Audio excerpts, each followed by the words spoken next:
자, 주도주 부분을 설명을 드릴 거예요. 왜냐면 시장에 대해서 시황 간단하게 코멘트 달아드리고 이제 교육으로 넘어가자 해서 교육으로 넘어오고 있는데, 시장은 어찌됐건 여러 가지 내용들이 있습니다만 결론적으로는 어떤 기준이 잡혀요?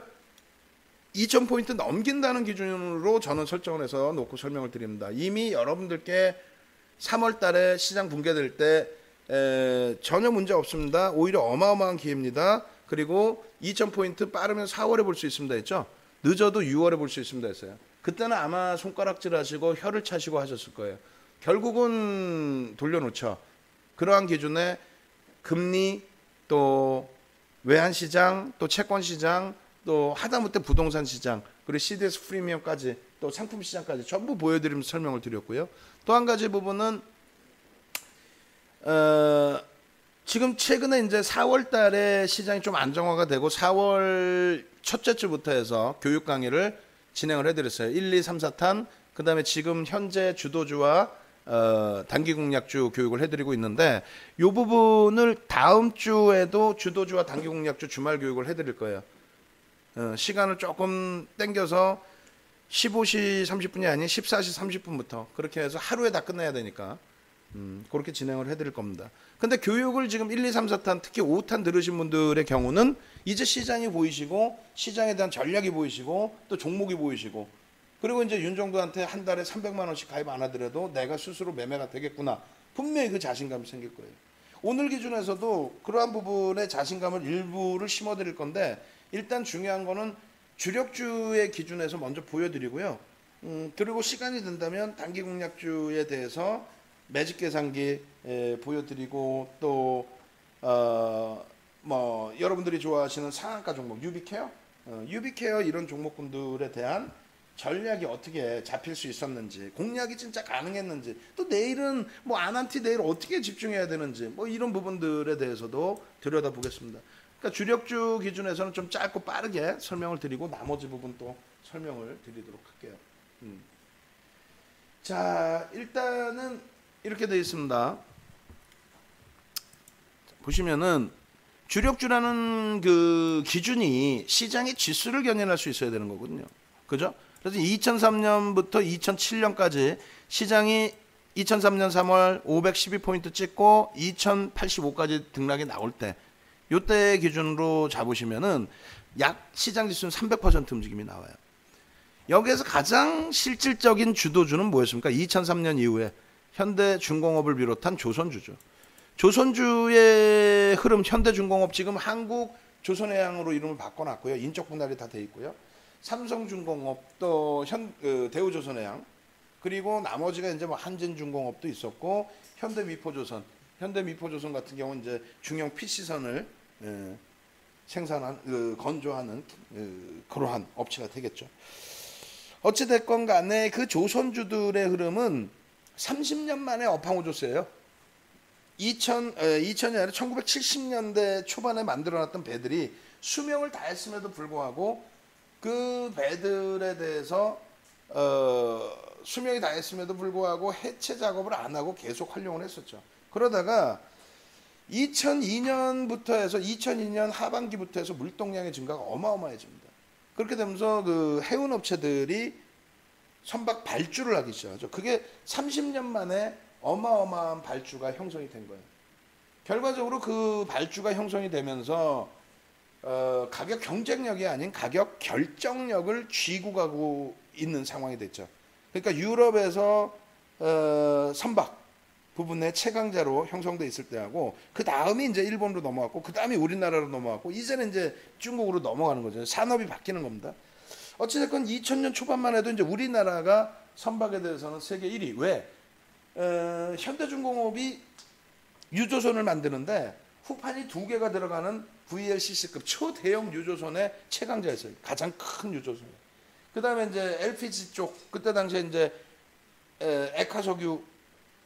액화석유인가요? 뭐 하여간에 LPG 그 기준에서 대우조선해양이 원래는 1위죠. 근데 이제 그 부분을 대우조선해양과 삼성중공업이 좀 나눠 먹고, 그다음에 비상장 업체인 현대중공업의 자회사 현대사모중공업이 LPG선을 전부 수주를 싹쓸이를 했죠. 3개 업체가. 그렇게 되면서 시장에서 수주 톤수의 기준이 아닌 수주 가격 기준에서의 글로벌 시장 1위, 그다음에 2위가 이제 뭐 거의 이제 그 일본의 흐름 거의 비슷비슷하게 흘러갔어요. 결론적으로 그 조선의 기준은 별거 없이 가격 경쟁력이 아닌 가격 결정력이 있었다. 그렇게 되면서 맨 마지막에 2007년도에는 비이성적인 흐름, 그러니까 뭐 정치 관련된 내용도 있는데 그 얘기 뭐 하기가 좀 애매하고, 결론은 현대중공업이 2003년도 저가가 15,900원이에요. 15,900원에서 55만 원까지 갑니다. 33배인가요? 어마어마하죠. 그게 이제 시장 주도주인데 우리가 33배 올라가는 종목을 잡아내자, 그 얘기까지 드리는 건 아닙니다. 두 번째 기준은 뭐가 됩니까? 현대차와 삼성전자 기본적인 수출주죠. 근데 이쪽이 2003년 이후에 글로벌 경기 좋아지고 물동량 증가하고 소비가 진작되고 다 좋은데 결론은 뭐예요? 2003년도 상반기까지 우리나라의 정부가 뭐라고 얘기를 합니까? 우리나라의 정부가 하는 얘기는 그 얘기를 합니다.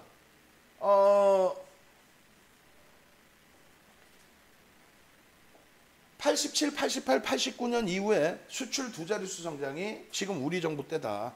그만큼 우리가 경기를 살려놨다. 이렇게 얘기를 하죠. 그래서 야당이, 그때 당시 야당이 뭐라 그러냐면, 야 장난치냐 이렇게 얘기를 합니다. 야 장난치냐, 야 니네가 자꾸 외환시장에 개입해서 원화 가치가 IMF 이전 수준으로 돌아와야 되는데 안 돌아오고 1100원대에서 계속 니네가 방어를 하고 장난을 치다 보니 수출 두 자릿수 성장은 좋은데 수입도 똑같이 증가하면서 경상수지는 좋아진 게 개뿔 없지 않느냐. 결론적으로 뭐가 좋아졌냐. 수입도 증가했는데 서민들은 등골이 휜다. 수입 물가 올라가서. 그러니까 외환시장에 장난 똥 때리지 말고 외환시장 관리 똑바로 해라. 통환사채 발행해서 시장 방어하는 것도 그것도 한계가 있다. 결론은 외환시장 그렇게 하지 마라라고 국정감사를 통해서 2004년 9월경입니다. 그렇게 되면서 외환시장 환율이 1140원을 지지해주던 원달러 환율이 이탈되기 시작하죠. 거기에 이제 조선주들의 실적 개선폭, 그러니까 수주 받아서 이제 선박을 만들고 건조하고 그런 과정 속에서 매출이 이제 분기별로 또 반기별로 형성이 되고 그 부분이 돈이 유입이 되고, 그러면서 어찌 됐건 외환시장에서 원화의 강세가 지속이 됩니다. 얼마까지? 2004년도 하반기에 1140원이 이탈되기 시작하고 1100원 이탈되고 1000원 이탈되고 2007년도에 900원이 이탈돼요. 근데 그때 시장에 계신 분들은 아실 거고 안 계신 분들은 모르시겠지만은 1100원이 이탈될 때 엉엉엉엉 웁니다. 엉엉엉엉. 아주 그냥 전문가랍시고 방송에 나오는 것들, 윤정도를 비롯해서. 윤정도는 안 울었지. 뭔 소리야 이 사람들아. 박수 치고 좋아해야지. 원화가 강세를 띠는데. 근데 엉엉엉엉 울어요. 왜 울어? 그러면 GDP의 70%가 수출인데 원화가 강세를 띠면 수출주가 다 힘들어지고 어쩌고저쩌고. 야, 그게 당신 무슨 뭐 그렇게까지 애국자요? 거기다가 무슨 뭐 삼성전자, 현대차 뭐 대변인이야? 수출주 업체 대변인이야? 그럼 조선주들은 열심히 해가지고 가격 결정력이 있는데 결정력이 없이 가격 경쟁력으로 먹고 살아야 되는 쪽은 그럼 분발해야지. 결론은 1100원, 1000원, 900원 깨질 때에 수출업체들, 특히 이제 대그룹주들 뭐 이런 데서는 언론 플레이 무지하게 하죠. 언론 플레이 무지하게 하고 막 정부에 이제 악도 쓰고 외환시장 방어해 주십시오 하는데, 정부가 힘이 없어서가 아니라 그때 외환 보유가 어마어마해지죠. IMF 때 외환 잔고가 없어서 망했습니다. 말 같지도 않은 거짓말 얘기하고. 외환 잔고가 없어서 망했나요? 아니란 말이에요. 그 당시에는 이제 동남아 외환 위기가 온 거고, 그리고 2008년도에도 놓고 보시면은 우리나라 외환 잔고가 세계 10위 안에 들어오죠. 그럼에도 불구하고 우리나라의 원화 가치는 어마어마하게 훼손되죠. 결론적으로 그런 그 기류의 흐름은 아니란 말이에요. 결론적으로 세계 글로벌 경기가 좋아졌고, 그러한 흐름 속에서 업종 대표주, 시장을 견인하는 업종 대표주의 기준은 가격 결정력이 있는 수출주. 예? 외환 1140원이 깨지더라도 900원까지 깨지더라도 가격 결정력이 있는 조선업체의 흐름이 보시는 것처럼 어마어마한 현대중공업이 15,900원에서부터 55만 원까지 어마어마한 상승률을 내줬다. 그리고 국민은행 같은 금융주들의 기준에서 삼성화재도 같이 포함되어 있는데요. 2004년 6월부터 2006년 6월까지 미국의 금리가 1%, 사상 최저의 금리 1%, 그 당시에 사상 최저였어요. 9.11 테러 나고 내렸던 금리, 사상 최저의 1%의 금리에서 어떻게? 17차례의 금리 인상. 그렇게 되면서 매 분기 25bp씩 매번 회의 때마다 25bp씩 증가시킨 금리가 결국 어떻게 됩니까? 5.25%까지 형성이 되죠. 그 금리가 형성이 되는 과정 속에서 금융업체들은 흔히 뭐라고 얘기해요? 은행주들은 예대 마진의 증가. 그건 아닙니다. 그거는 심리적인 영향이고, 예대 마진이 증가하는 거다. 예금과 대출의 스프레드를 벌린다? 금융당국이 가만히 있습니까? 그럼 금리가 인하됐을 때는 뭐 국민은행이나 이런 쪽의 영업 마진이나 순이익이 굉장히 낮아지나요? 그렇지도 않아요. 그렇지도 않습니다. 그렇게 되면 어떻게 돼? 큰일 나죠. 그러다 보니까 금융당국이 적절하게 조절을 해줍니다. 근데 금리가 인상됐다고 계속 막 스프레드 벌려가지고 수익을 어마어마하게 낸다? 말도 안 되는 소리지. 국민들이 바보에 가만히 있어요? 야당이, 뭐 어느 야당이 됐든 야당이 가만히 있습니까? 그런 식의 행위를 하면. 그러니까 실질적으로는 예대 마진의 증가라는 것보다는 정유업체들의 기준에서도 유가가 올라가면은 뭐 그 부분에 대해서 호가 스프레드가 벌어지는 부분도 있지만, 실질적인 유가 상승의 실질적인 요인이 수요의 증가라고 한다면 그 수요의 증가에 의한 실적 개선 폭인 거죠. 마찬가지로 금리를 인상하게 됐을 때 바닥금리에서 금리가 돌려진다는 건 뭡니까? 미국의 기준에 1% 금리에서 금리가 돌려진다는 건 뭐예요? 경기가 산다는 거죠. 대출의 증가. 와, 금리를 올리는데 무슨 대출을 증가? 아, 바보야. 금리가 뭐 5.25% 처음부터 정점에 달하나? 1%에서 올리기 시작할 때 경기가 살아나는구나 해서 대출이 증가한다는 거예요. 실질적으로. 근데 실적의 증가가 있고요. 거기에 이제 채권 가격, 채권 수익률의 변화, 이러한 부분이 채권을 갖고 있는 쪽이 어디예요? 대부분의 금융업체죠. 그 부분에 대한 수익 증가. 어찌됐건 그 기준의 금융주들의 흐름이 지주사, 그리고 보험사, 그 다음이 증권사, 이런 식으로 해서 순환성으로 움직였습니다.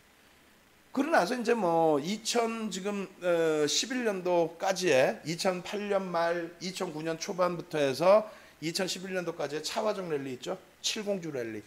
그 기준에서의 흐름. 그리고 2015년 이후에 2020년까지인데 중간 범위 기준에서 2016년도 1월부터 그리고 나서 2018년까지의 랠리, 뭐 이런 식으로 나뉘어집니다. 결론은 뭐냐면 주도주의 역할은 짧게는 9개월에서 길게는 2, 3년, 3, 4년 이상을 갑니다. 예전에는 4년 주기 기준이 있었고 2년 주기 기준도 설정을 해서 얘기를 했지만, 지금 기준은 이제 여러 가지 변화가 많고요. 뭐 그 기준에 이제 정책적인 부분도 있고요. 자, 최종 결론은 이렇습니다. 한 가지, 최종 결론의 한 가지는 뭐냐면 실적이 뒷받침되는 업종에 대한, 뭐 예를 들면 현대중공업처럼 가격 결정력이 생길 수 있고, 그리고 실질적인 30년 만에 업황 호조가 될 수 있는 그 기준에서의 업종을 잡는 게 1순위입니다. 당연한 거죠. 두 번째 기준에서는 정부의 정책의 기준이 잡힙니다. 그러니까 정부 정책의 기준에서는 여러 가지 내용이 있을 수 있겠지만은 그 중에 이제 일정 범위의 기준이 정부 정책 기준에서 예를 든다면 2017년도 하반기는 어떤 기준이 돼요? 제약바이오에 대한 기준이 되죠. 근데 예전에도 사실은 그런 게 있었는데 그때는 대형주보다는 진짜 극소형주의 흐름. 그러니까 고 노무현 대통령 정부 때 황우석 교수에 대한 뭐 여러 가지 정부에서도 일부 지원을 해준 부분도 있고, 결론적으로 하여간에 그 당시에 조화제약 42배, 산성 PNC 57배 이런 부분을 금융당국이 그냥 묵인을 해주죠. 묵인을 해주고 그냥 그대로 장난치든 말든 냅둬준단 말이에요. 결론적으로는 그 흐름을 정책적인 부분으로 놓고 해석을 한다면 지금도 똑같아요. 2017년도 하반기 이후에 제약바이오의 변동, 거기에 2018년도에 되도 않는 말도 안 되는 뭐 코스피 200 지수를 200 지수 이외에 여러 가지 지수를 만들어 놓고 그 지수에 대해서 지원을 하겠다라든가 말 같지도 않은, 그러니까 유가증권 시장과 코스닥 합쳐가지고 뭐죠? 그거 만들어 놓은 게 300종목? 그러니까 그런 기준에서 수혜를 볼 수 있다라고 해서 결론은 제약바이오 쪽에 여전히 밀어져 끼고 있는 부분이 있는데 그러한 정책적인 힘의 흐름. 그래서 뭐 그게 제약바이오가 될 것이냐 아니면 뭐 경협의 기준이 될 것이냐 예전의 기준처럼 오바마 정부 때 이명박 대통령의 그린 정책이 될 것이냐 오바마 정부의 그린 정책에 힘입어서 뭐 우리나라는 그때 이름을 뭐로 붙였죠? LED 사업하고 막 이런 부분. 그래서 그러한 정책적인 면의 이슈와 그 이슈도 소형주가 아니에요. 대형주의 기준을 얘기하는 겁니다. 그리고 실질적인 실적 개선 폭의 기준.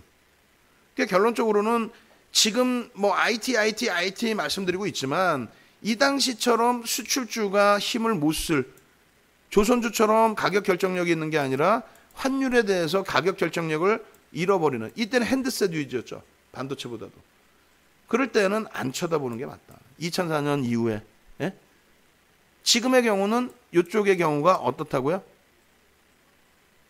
가격 결정력을 가지고 갈 수 있을 만큼의 뭐 업황에 대한 전망치 여러 가지가 있지만 결론은 이쪽이 아직까지도 견고한 흐름이 지속되고 있다. 특히 2019년 7월 이후 하반기에 2019년 7월 이후 하반기에 어떻습니까? 2019년 7월 이후 하반기에 외국인들 특히 외국인들의 공격적인 매수는 IT에 대부분 다 집중되어 있습니다. 그럼 외국인들이 그냥 외국인이에요? 아니라 그랬죠. 외국인 기관 투자자를 얘기합니다. 외국인들이 일반 개인 외국인은 기타 외국인으로 잡혀요. 일반 개인 외국인은 기타 외국인입니다. 그러면 일반 외국인이 아닌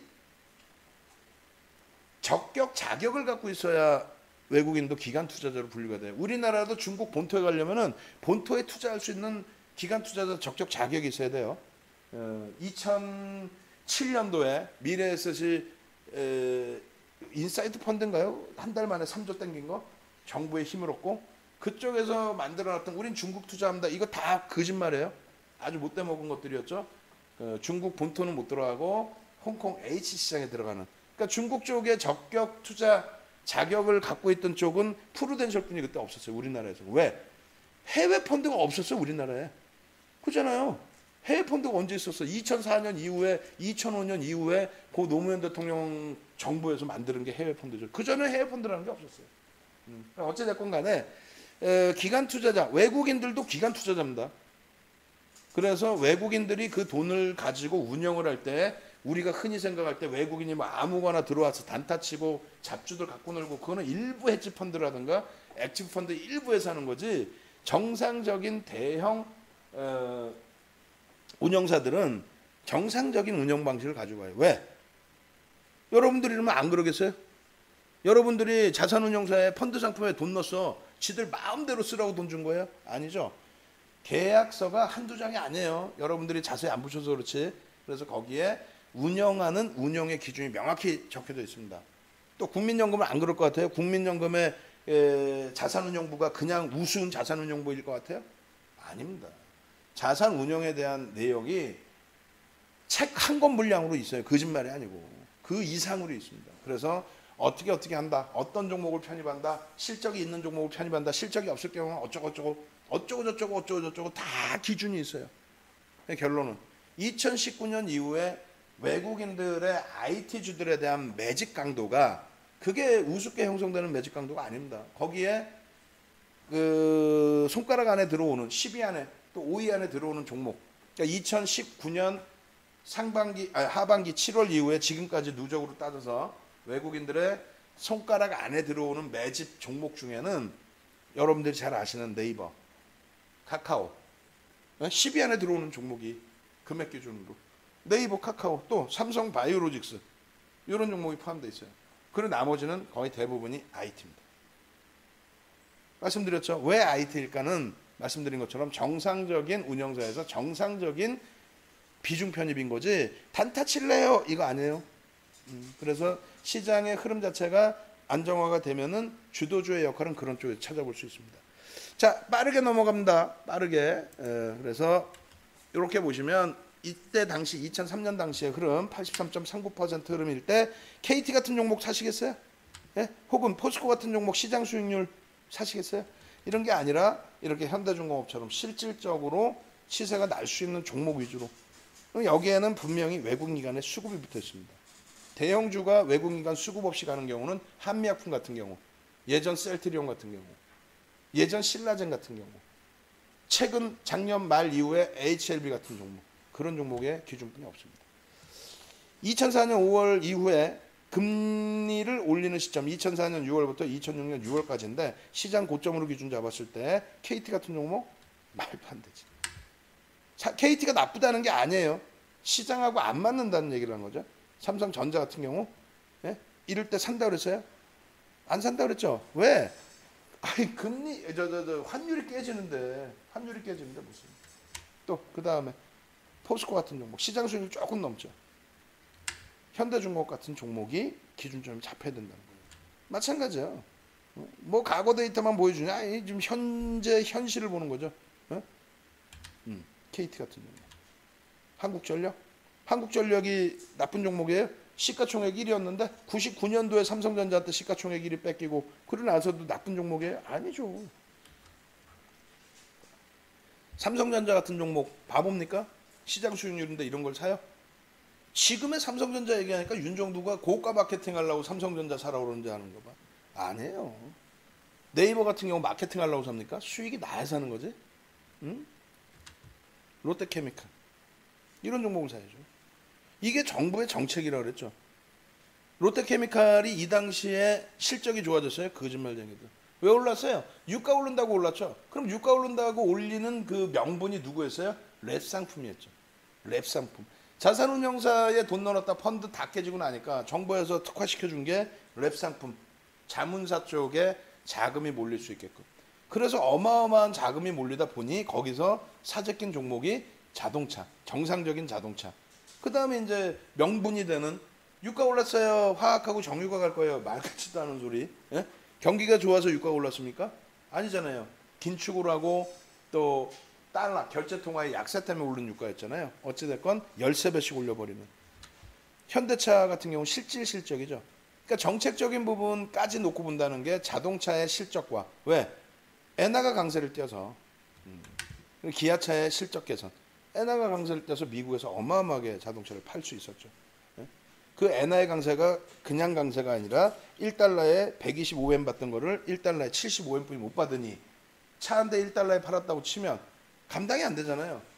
125엔 받다가 75엔뿐이 못 받으니까. 그래서 1달러 50센트 2달러를 받다 보니 자동차는 실적이 개선된 거고 정유화학은 말 같지도 않은 논리로 주가를 땡겨놓은 거죠. 그래서 고점 찍고 정유화학은 폭락이 나온 거고 자동차는 엔화가 약세를 띄기 전 2013년까지는 시세를 어느 정도는 유지를 했던 겁니다.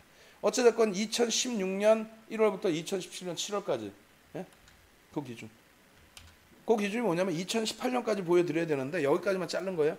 예, 여기까지만 잘라놓고 보여드리는 건데 그 전에 움직였던 2015년도에 움직였던 아모레 퍼시픽이라든가 2015년도에 또 2016년도까지 이상 이슈를 만들어놨던 예? 그러한 한미약품의 그 이후의 흐름에서는 어때요? 못 움직이죠. 기아차 마찬가지죠. 그럼 이런 종목이 아니라 실질적으로 움직임을 줄 수 있는 종목군을 놓고 보자는 거예요. 업종 대표주 기준에서 뭐 애니소프트 같은 경우는 그 당시에는 시가총액이 그렇게 월등하지는 않았는데 2,190만 주짜리 종목입니다. 주식수가. 그렇게 해서 22만 원 해봐야 사실은 5조 정도 수준뿐이 안 됩니다. 근데 그 이후에 그러면서 지금 뭐 예를 들어 70만 원이다. 그러면 15조까지 돼버린 거죠. 근데 그쪽의 흐름은 뭡니까? 수급이 뒷받침돼서 들어왔고요. 그 수급이 들어온 이유는 실적이죠. 실적과 기술주, 뭐 성장주 기준에서의 자산가치 대비 주가가 너무 낮게 형성돼 있었으니까 게임 업체 치고 정책적인 변화가 있었어요. 정책 변화까지 놓고 보는 거고요. 그다음에 이제 KB금융의 지금은 완전히 금융지주사들 또 보험업체들 박살나 있죠. 왜 박살나 있습니까? 금리의 인하와 함께 채권 가격 동반 변동 그 부분이 금융주들 완전히 박살을 내놨죠. 채권 다 들고 있으니까 이쪽에서. 금리를 내려서 예대 마진이 축소돼서 말도 안 되는 소리고. 결론적으로 지금이야 그런데 금리를 언제 올렸어요? 2015년 12월에 올렸죠. 미국에서. 그러고 나서 금리를 올리는 시점에서 지금 생각해 보면은 상상을 초월하는 움직임이죠. 금융주들은 아무리 아무리 이야기를 해도 안 사던 시점입니다. 저 시점이. 마찬가지예요. 네이버가 지금 사상 최대치 고점이니까 네이버 하고 있죠. 네이버를 사라면 누가 사요? 시가총액 20조가 넘고 이런 종목을. 근데 주도주로서의 역할론을 가지고 갈 수 있으면 사야 된다고 말씀드리는 거예요. 또 하이닉스, 삼성전자 부분 어떻습니까? 지금 주가가 밀려 내려와 있다 할지라도 삼성전자 주가가 지금 현재 환산하면 얼마? 250만 원이죠. 5만 원이라고 기준 잡으면. 무슨 얘기냐면 IT 종목을 아까도 보여드린 것처럼 2003년부터 2004년까지는 주도주로 인정을 합니다. 그 이후에 그러면 2015년 말까지는 주도주로 인정을 단 한 번도 안 했어요. 윤정도 자체도. 중간에 뭐 수익 내로 들어가는 건 있어도. 결론적으로 주도주로서 인정을 받을 수 있을 만큼 실적 개선 폭이 상상을 초월하는. 하이닉스의 실적 얼마요? 2015년도 5월 18일 날, 2016년도 5월 18일 날. 2016년 5월 18일 날에 저점이 25,650원. 그때 분기 영업이익이 2분기 영업이익 예상치가 5천억 미만. 그러고 나서 하이닉스의 실적이 얼마까지 올라오죠? 연간 20조. 분기 영업이익이 5조 이상. 10배네. 그 당시 기준에 시가총액이 얼마? 7억 2,800만 주 곱하기 25,650원이면 얼마? 16조 8천억. 그때 당시 자산 가치가 얼마? 26조. IT의 자산 가치가 시가총액을 넘는 경우는 글로벌 시장에서 거의 제한적이에요. 그런 상태에서 지금은 영업이익이 20조를 넘긴 이후에 주춤거리고 있지만 다시 뭐 긍정적으로 해석을 해요. 그래서 그게 뭐 코로나19 때문에 좀 주춤거린다 해도 얘만 그렇습니까? 전체 업종이 그렇지.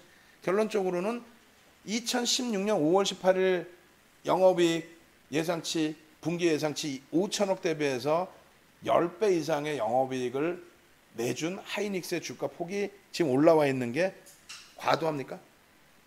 아니란 얘기죠. 일단 뭐 앞으로의 그 흐름도 봐야 되겠지만 주가에 반영된 건 제한적이다. 그렇기 때문에 그건 윤정두가 해석하는 게 아니고, 그렇기 때문에 외국인들의 수급이나 기관 수급이 여전히 누적적으로 긍정적이라는 거예요. 그렇기 때문에 2016년 저점을 다른 업종 다 깨고 내려갈 때 유독 제한적으로 제약바이오, 정책의 힘을 입은 제약바이오 안 깨져. 그리고 IT만 안 깨요. 나머지는 다 초전박사. 미국도 마찬가지예요. 이런 흐름은. 그래서 주도주 역할은 IT 쪽에서 잡고 정책 수혜주는 뭐 경협이나 이런 쪽의 테마를 기준으로 놓고 본다면 뭐 들여다볼 수도 있겠지만 정책 수혜 부분은 여전히 제약바이오인데, 제약바이오 기준에서도 실질적인 좀 혜택을 받을 수 있는 쪽을 목적 가리게 하는 게 맞죠. 테마주들 보는 게 아니고. 삼성전자 마찬가지예요. 2013년도에 영업이익 사상 최대치가 얼마였어요? 36조 7천억. 그걸 얼마 전에 깬 거 아니에요? 16년 이후에 18년도 영업이익 얼마에 60조에 달했죠. 60조에. 36조 7천억에서 60조. 그럼 주가가 더블 이상 올라왔지. 그럼 더블 이상 올라올 때 자사주 이익소가 한 14% 정도 이익소가 했죠. 주당 가치가 그럼 더 올라가야 되네. 거기에 시장은 900포인트까지 내려갔다가, 그러니까 1000포인트 이탈됐다가 2000을 넘겼잖아요. 시장은 경기가 좋아서 넘겼어요. 경기 안 좋다며. 경기 안 좋은데 2000포인트잖아 지금. 뭡니까 그러면? 금리는 똑같이 제로금리고 더 낮아졌고 우리나라는. 그럼 뭐예요? 화폐 가치의 훼손이네? 화폐 가치의 훼손 때문에 그냥 가만히 있어도 정상적인 업체는 2배의 시가총액이 형성됐겠네요. 아니, 지수가 2배 올라왔는데. 그런 걸 감안해서 놓고 보셔야 된다는 거예요. 실적도 안 나오는 애들 대바닥이라고 보시는 게 아니라. 그럼 주도주는 명확하게 뭡니까? 주도주는 누가 부정할 수 있는 게 아니에요. 윤정두가 뭐 악쓰는 것도 아니고 IT 쪽과 정책적인 영향이라면 제약바이오 두 가지로 놓고 본다. 이렇게 설명을 드리는 겁니다. 마지막으로 이제 이 부분에 2009년부터 2011년도 기준에 기아, 현대, 롯데, LG화학, SK이노베이션, S오일 같은 경우에 이걸 왜 보여드리냐면 시장 150% 오를 때 불과 얼마 전이잖아요. 마지막 랠리잖아. 이번에 2016년도에는 랠리가 나오다 꺾인 거고. 결론은 뭡니까? 13배씩 나오죠. 코스피 주봉이 이렇게 움직였단 말이에요. 얼마? 150%. 그죠? 이거를 여러분들은 이 시간까지 이게 차이가 있는 거예요. 저희 유료방에 들어오신 정회원님들, 300만 원씩 내고 들어오신 정회원님들, 55만 원, 110만 원씩 결제해서 들어오는 유료 고객님들, 교육자들, 하다못해 우리 연구원 애들도 예? 저보다 어리니까 애들이지 뭐. 한참 어리고. 전문가 뭐 외부 전문가 뺀다고 치고 걔네들은 머리가 커 있으니까. 연구원 애들도 이거를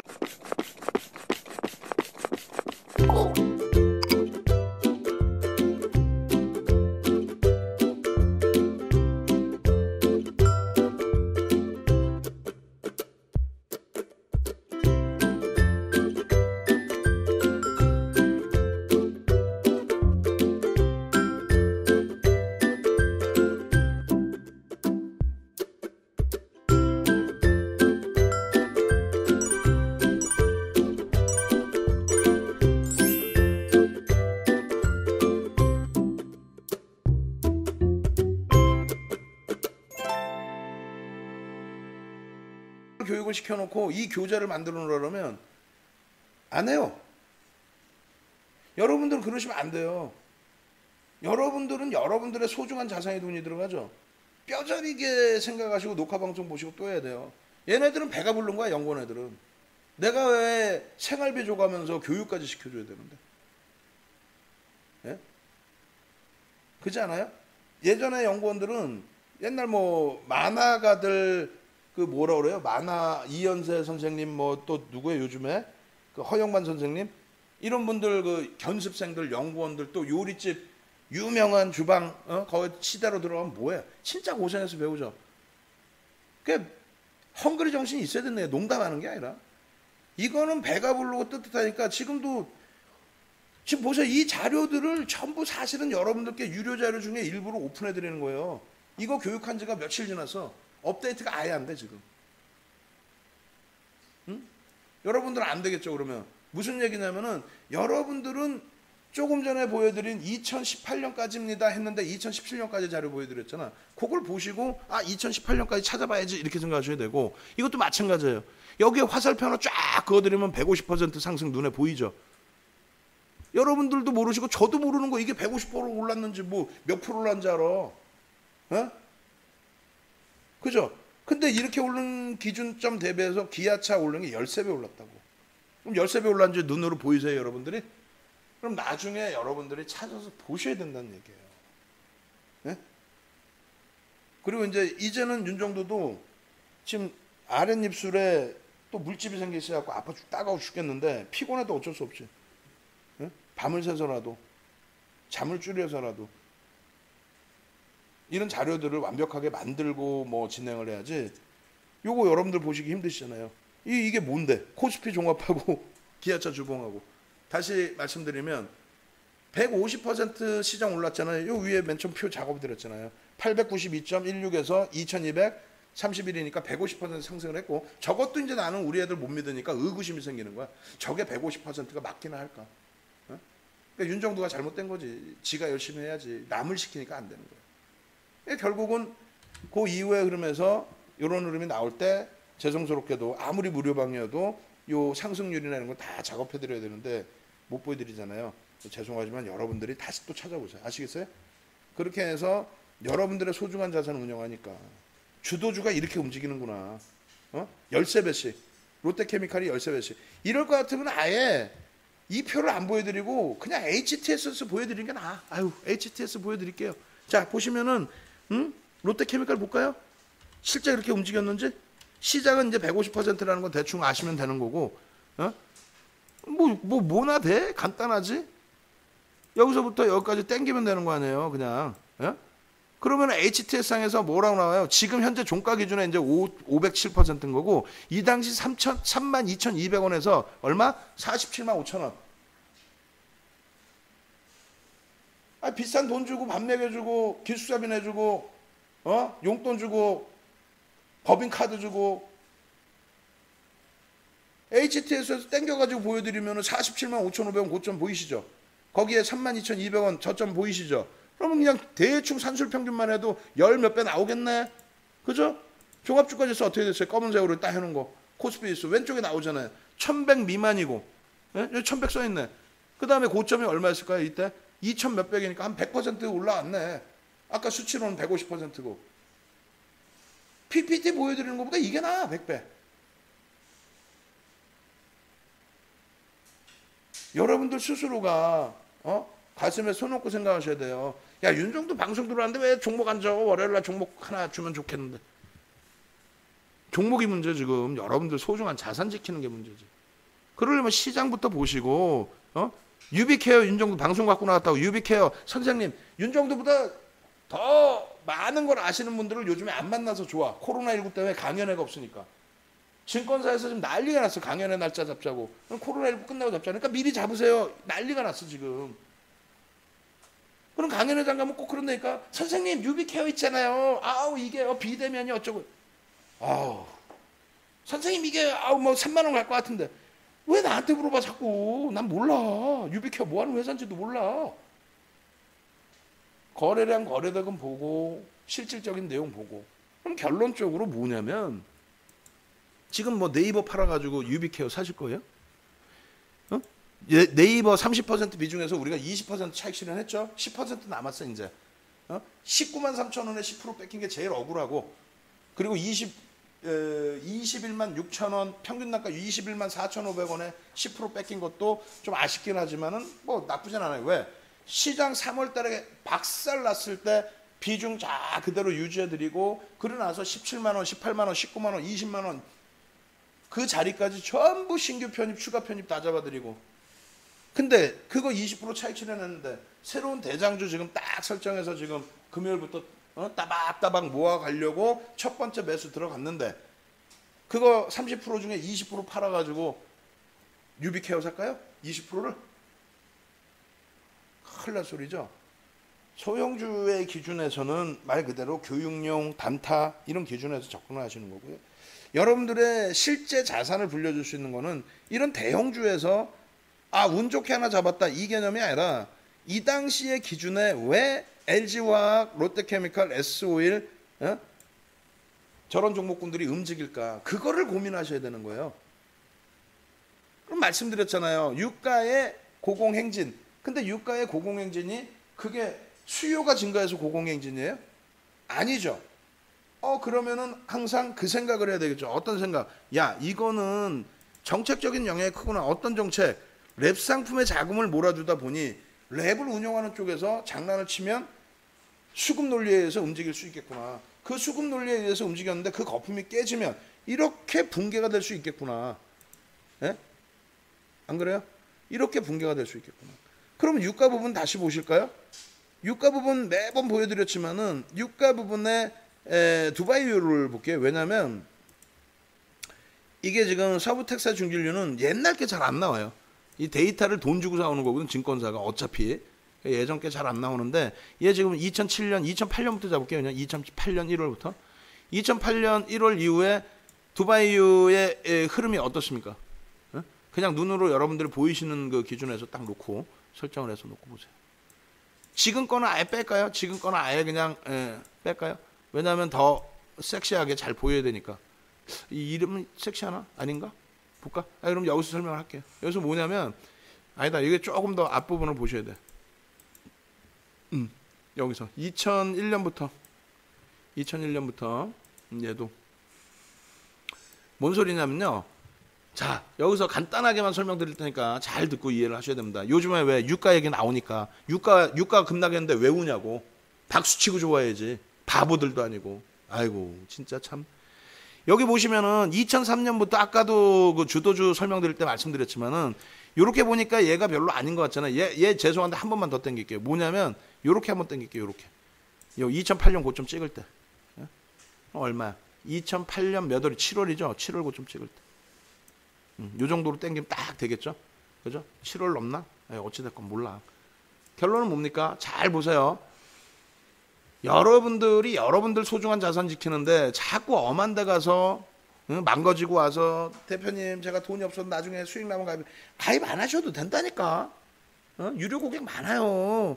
그분들 덕분에 여러분들께서도 무료 교육 받으시는 거고 그분들께 고마운 마음 갖고 계시면 되는 거고. 자, 보시면 이렇게 돼 있어요. 2002년 말부터 물동량이 증가합니다. 여기서 보시면 좀 밋밋해 보이시긴 할 텐데 어찌됐건 2007년도의 기준점까지 쭉 놓고 보시면 어떻게 되어 있습니까? 2007년 기준점까지. 지금 경기가 좋아서 그렇게 되면서 금리를 17차례를 올려요. 17차례를 올릴 정도로 굉장히 긍정적입니다. 요 기준이 20불이 안 될 거야 아마. 뭐 20불 넘겨도 상관없고 어찌됐건 뭐 20불이라고 치고 그 가격에서부터 90불까지 올라와 버립니다. 여러분들 기억 잘 안 나시겠지만은 맨날 이때 당시 나온 얘기가 전략 비축률이라는 단어를 여러분들이 듣게 됩니다. 그 전엔 전략 비축률이라는 단어가 뭐 안 나오죠. 미국에서도 뭐 전략 비축률을 풀어서라도 유가를 잡겠다. 근데 시장은 박살이 안 나요. 왜? 수요의 증가에 의한 경기 회복에 의한 유가 상승이기 때문에. 이것이 1차 오일 쇼크, 2차 오일 쇼크 당시처럼 오일 쇼크가 나면서 경기도 어려운데 유가까지 급등해가지고 그냥 서로 다 죽자 이런 흐름이 아니라 경기가 좋아져서의 흐름이니까. 그러면은 유가가 정점은 2007년도에 뭐 시장도 2007년 10월이 글로벌 시장의 정점입니다. 10월이면 어디냐면요 여기에요. 우리나라는 11월에 정점을 찍습니다. 우리나라는 실질적으로 해요. 왜 그런 현상이 나냐면 2004년 6월부터 2006년 6월까지 올렸던 금리 몇 번? 17번 올렸다 그랬죠. 1년에 금리 FOMC 회의 몇 번 열려요? 8차례 열립니다. 8차례 열리는데 열릴 때마다 전부 올렸어요. 25bp씩. 그래 16번 플러스 6월에 한 번 더 열려갖고 올린 게 17차례입니다. 그렇게 해서 5.25%포인트까지 올렸어요. 근데 그 이후에 그러면서 어떤 흐름이 나오냐면은 2007년도 초반에 서브프라임에 대해서 언급이 나옵니다. 근데 야 이게 골물대로 골맞구나. GDP의 10배에 달하는 파생상품을 운영을 하는데 그중에 일부분이 서브프라임이었다는 거예요. 프라임이 있고 알트A가 있고 서브프라임이 있는데 프라임이 80%의 1금융권. 서브프라임 자체가 뭔지도 모르죠 솔직히. 예? 그 다음에는 알트A가 10% 2금융권. 3금융권 서브프라임이 10% 정도 수준인데 예를 들면 1억짜리 집을 뭐 500만 원만 내면 살 수 있게 해줘버리는 거야. 그래서 샀더니 이거 봐라. 10% 올랐는데 1,000만 원이 올랐어. 그럼 나는 투자한 돈이 500인데 200% 수익 났죠. 그러니까 또 사. 그래 또 사. 옆집에서 알고 또 사. 저쪽 집도 사. 계속 그 레버리지 효과가 나온 거예요. 사다리 효과. 어찌됐건 그러한 부분이 터져버린 거예요. 터져서 무서운 일이 일어납니다. 어떤 거? 2007년 9월에 미국의 금리를 내립니다. 2007년 9월에 미국에서 금리를 내려요. 여러분들이 생각할 때 2008년도 서프라임, 리먼 터지고 금리 내리는 것 같이 거짓말쟁이들. 좀 정신 바짝 차려야 돼요. 여러분들 돈이 내 돈이야. 2007년 9월에 금리를 내린다고요. 얼마 만에? 2006년 6월 이후에 처음으로 여태까지 올리던 금리를. 그럼 뭐예요? 야 경기 부양하나 봐. 유가가 급락이 나왔을 때도 똑같은 거예요. 야 시장이 계속 가는데 야 10월 달까지 고점을 찍는데 야 9월 달에 미국 금리 내렸어. 야 이거 아니지 않냐? 금리를 내린다는 거는 경기를 부양하는 건데 야 여차하면 도망 나가자? 무슨 말이냐면은 유가가 시장이 강세를 띠는데 유가가 막 내려가고 있어. 급락이 나오고 있어. 그러면은 도망가야지. 시장 폭락 나오고 유가 폭락 나오는 거를 그걸 뭐 엉엉 울고 난리 생쇼를 하고 아우 진짜 롤오버 물량 현물 인수 안 하겠다고 해서 마이너스 나오는 거 그거를 무슨 뭐나 된다고 해석을 하고 앉아 있고 그러다 보니 여러분들은 그 공포감에 투매하고 손절하고. 근데 더 재밌는 거는 이렇게 돼서 10월 달에 시장 정점이 오죠. 9월 달에 금리를 올렸죠. 근데 여기서는 추가 상승이 나와요. 왜 그럴까요? 두 가지입니다.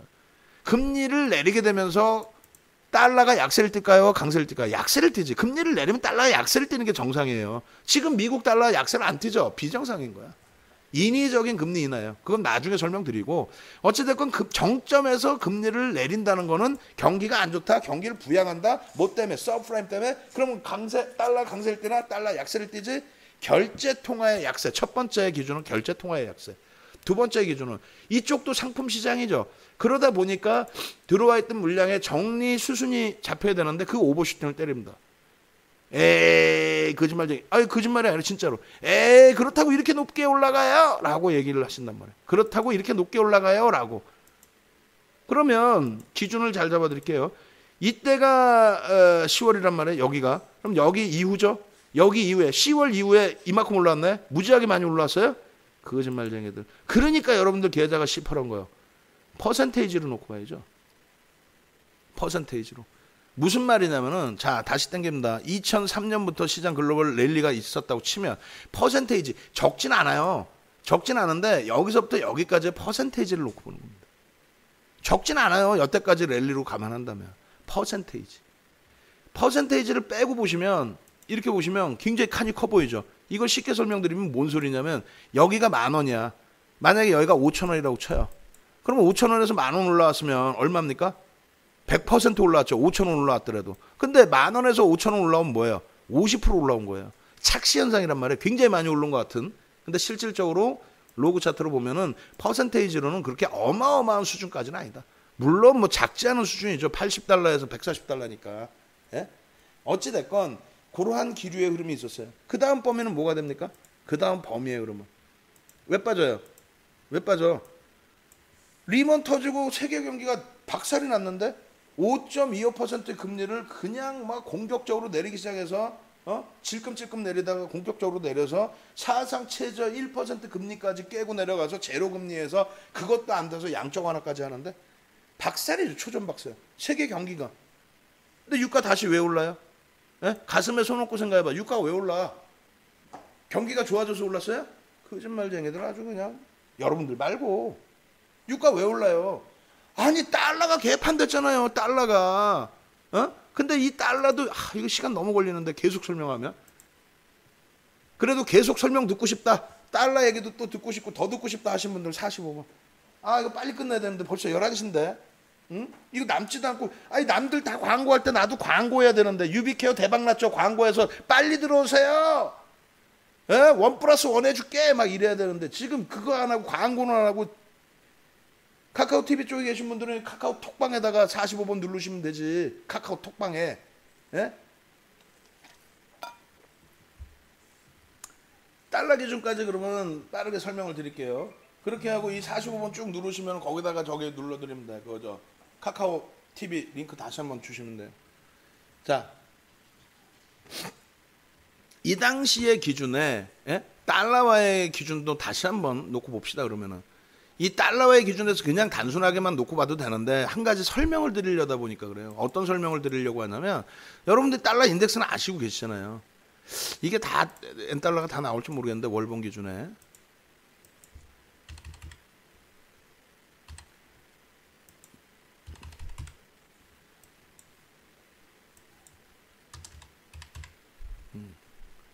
이 정도만 나와도 뭐.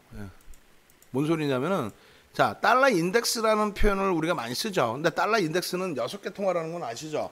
그 달러 인덱스의 6개 통화가 뭡니까? 유로화, 그 다음에 엔화, 파운드, 그 다음에 스위스 프랑, 캐나다 달러, 그 다음에 스웨덴의 뭐 라크로나 하여 있어요. 그 6개를 기준으로 해서 달러를 100을 기준으로 잡습니다. 그죠? 그리고 이 6개가 그냥 단순 산술평균 방식이 아니라 GDP, 각 국가의 GDP 형성 기준을 잡아요. 그러니까 유럽 쪽이 가장 GDP가 높겠죠. 그러다 보니까 유럽 쪽의 기준이 가장 높고요. 그 다음에 이제 뭐 일본이라든가 그 다음에 이제 영국 쪽 그 비중을 줘요.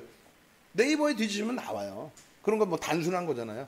그 기준을 잡고 그 다음 범위가 뭐냐면 그러면 달러 인덱스의 흐름에 있어서 어떤 통화가 가장 영향을 주냐? 엔화입니다. 그게 왜 중요하냐면 2015년의 흐름도 있었거든요. 무슨 얘기냐면은 달러가 유로화 대비 엄청난 약세를 띈다. 유럽이 가만히 있겠어? 웃기고 있네. 여러분들 말고. 아니 생각해 보세요. 야, 니네들 뭐 어쩌고저쩌고 환율 뭐 조작국 어쩌고저쩌고 환율 관찰 대상국. 아유 진짜 옆에서는 그냥 이단 연락차기로 그냥 지들이 얘기하는 환율 관찰 대상국 중국을 포함한 나머지 국가들 그게 대부분이 뭐냐면 지들 채권 많이 갖고 있는 지들 우방국이에요. 겉으로 보기에는 중국하고 싸우는 것 같죠 맨날. 아니 그거는 트럼프 대통령 정치 스타일인 거고 가장 많은 채권 미국 채권 누가 갖고 있어요? 미국이 달러를 찍어내서 먹고 산다고? 채권을 찍어내서 먹고 살겠지. 예? 그러니까 중국, 사우디, 일본, 우리나라, 독일, 대만, 예? 국가로도 인정 안 해주는 대만 이런 쪽이 달러 비중이 전 세계 시장에서 10위 안에 들어와 버리죠. 응? 그게 뭐예요? 채권을 다 갖고 있죠. 채권을. 어찌됐건 이 달러의 기준에서 유로화 대비해서의 흐름이 아니고 2000년 이후에 특히 2004년 이후에 특히 2007년 이후의 기준에서는 엔화와 달러의 흐름에서의 달러 인덱스의 범위가 달라진 겁니다. 그래서 유로화의 변동폭이 이렇게 크지는 않았단 말이에요. 결론적으로 엔화의 흐름입니다. 엔화의 흐름. 엔화의 흐름. 그래서 엔화 대비해서 달러가 어마어마한 약세를 띠죠. 왜? 1달러만 주면 125엔을 줬는데 1달러를 줘도 이제는 75엔뿐이 안 줘.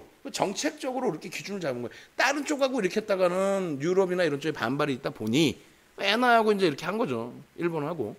결론적으로 결제 통화가 달러 인덱스 자체가 낮아졌죠. 그렇게 되면서 결제 통화가 낮아졌는데 아니 유럽 쪽이건 뭐 두바이유든 뭐 브렌트유든 뭐 저쪽에 서부 텍사스 중진유든 뭐 만약에 서부 텍사스 중진유는 뭐 세계 시장에 그 거래도 안 시키고 지들만 쓰고 있지만 파생만 움직이고 있지만 어찌 됐건 중동이든 유럽이든 결제 통화 자체가 약세를 띠는데 그대로 그것을 받아들이는 쪽이 있을까요?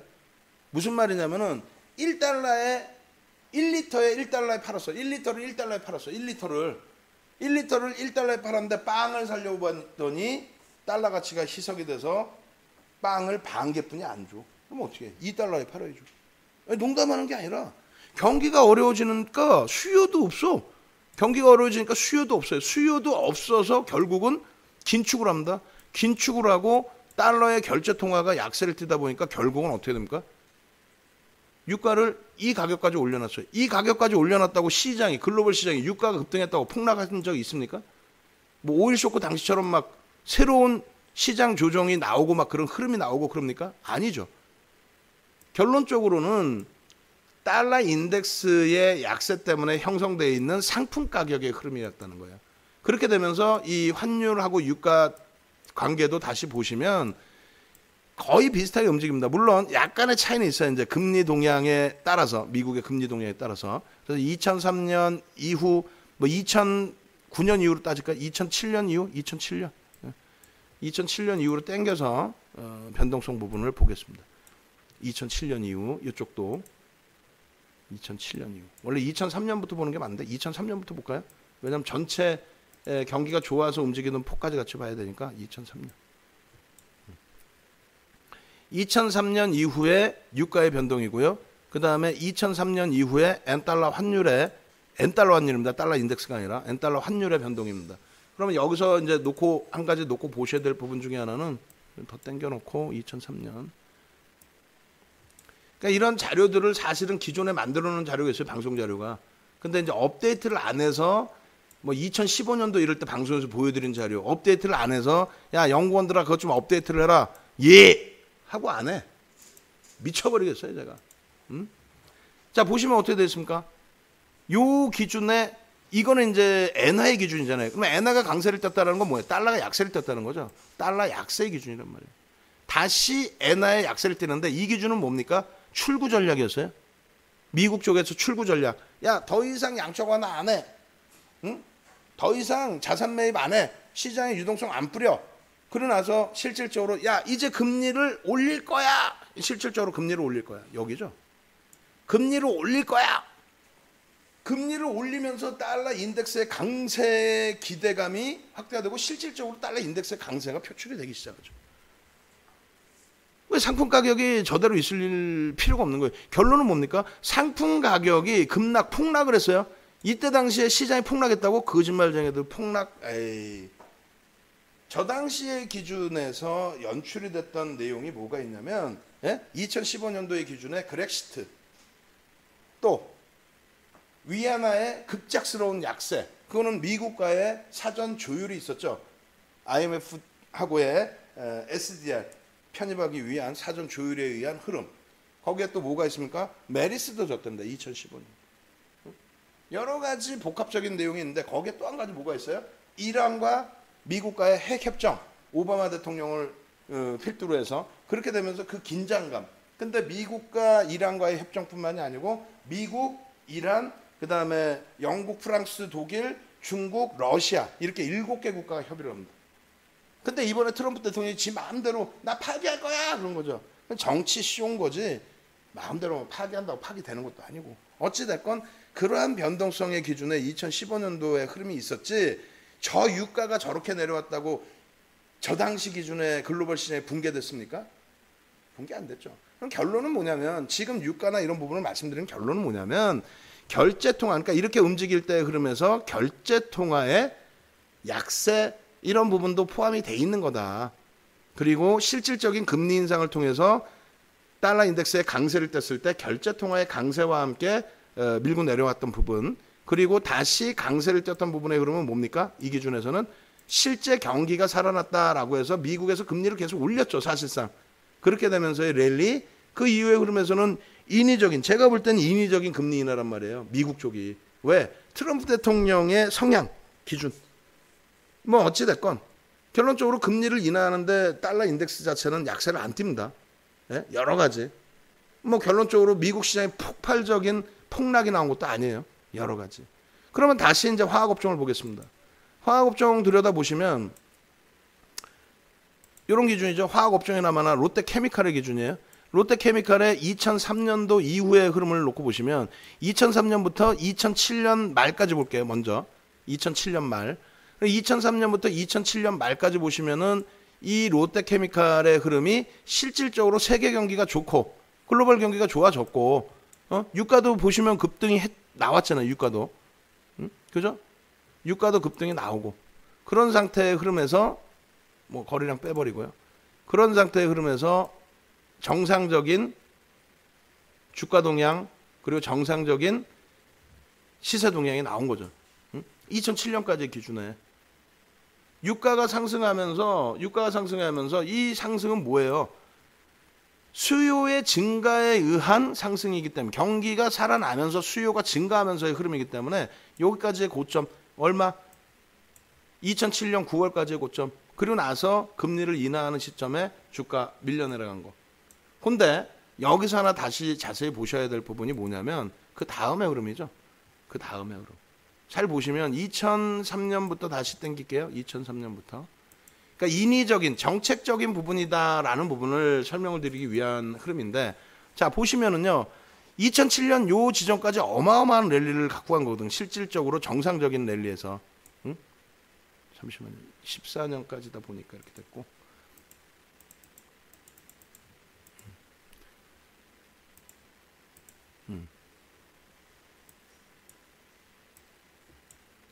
자, 이렇게 보시면 어때요?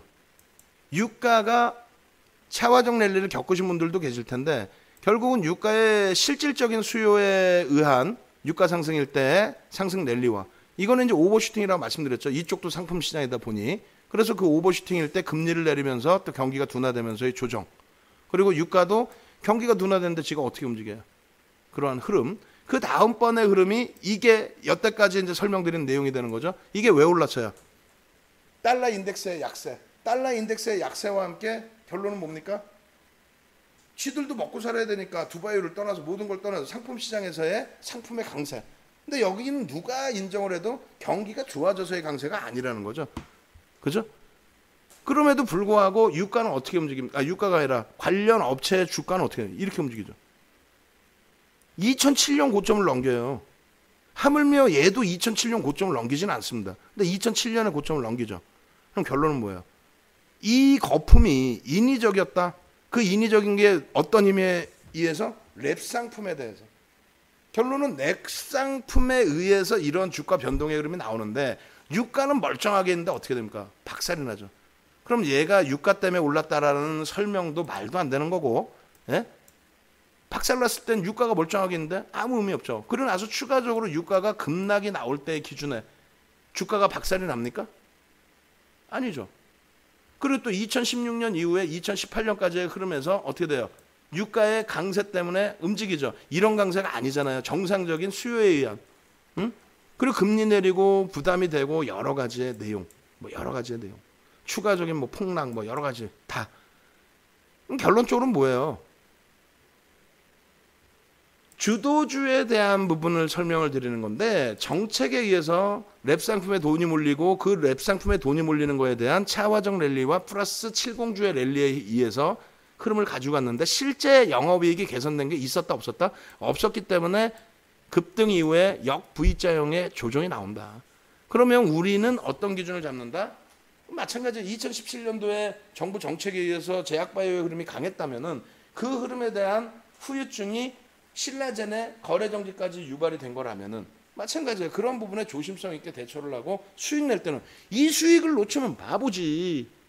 오늘 교육받으신 분들 일주 월봉 다 똑같다 그랬어요.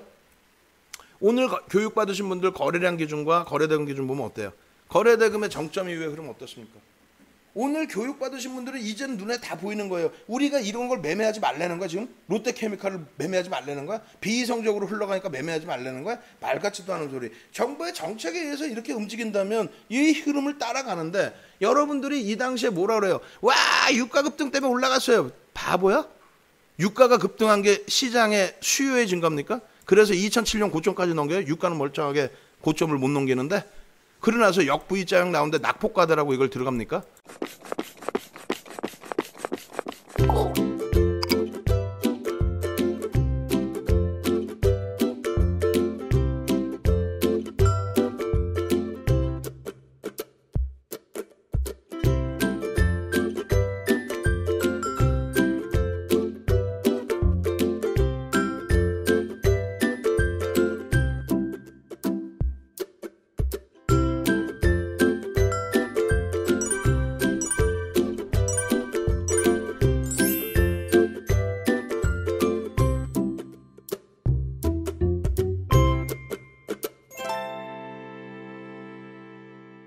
와, 반등 나서 끝내줘 하고 여기서도 똑같아요.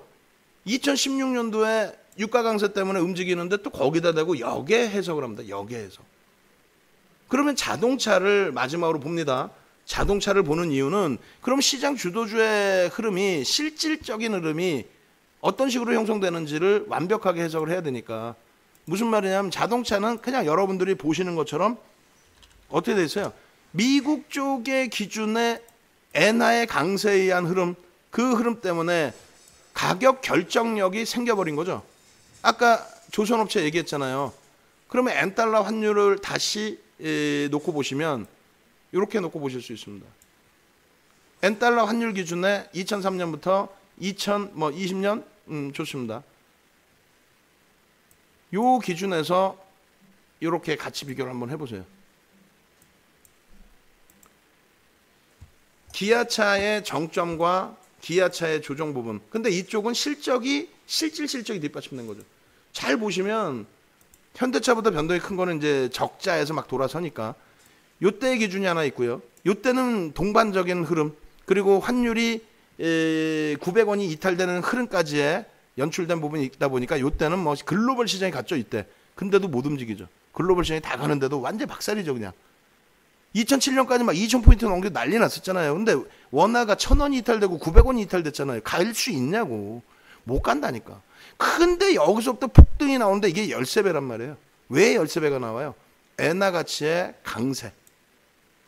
그러다 보니까 실질적인 가격 경쟁력이 생기는 게 아니라 가격 결정력이 생기고 얘네들은 1달러가 아니라 1달러 50센트 2달러에 팔아야 되는데 우리는 그대로 팔면 돼. 그러다 보니까 우리는 오히려 더 1달러 20센트를 받아도 얘네보다 가격 결정력이 나오죠. 그죠? 그리고 나서의 흐름입니다. 그리고 나서 정확히 역V자형으로 가는 게 아니죠. 역V자형으로 가는 게 아니에요. 차와 정리를 해서 화학 정리처럼 2년 이상을 고점에서 흘러갑니다. 왜? 실질적인 실적 개선이니까. 그리고 나서 1차적으로 엔화의 약세를 떴을 때 회복을 못하죠. 2차적으로 엔화의 약세 기준 그리고 현재 기준도 엔화의 약세 기준이죠. 사실상 이 바닥 대비 경쟁력이 살아날 수 있을까요? 결정력이 살아날 수 있을까요? 그럼 결론은 뭡니까? 이 뒷부분을 보자는 게 아니라 뒷부분을 보자는 게 아니에요. 또 막연한 걸 보자는 게 아니고 여기도 현대차까지도 한번 볼게요. 현대차가 대장이니까 등락 변동률은 뭐 그렇게까지 크진 않았다 할지라도 현대차의 기준에서 똑같아요. 실적의 개선폭이 있던 거죠.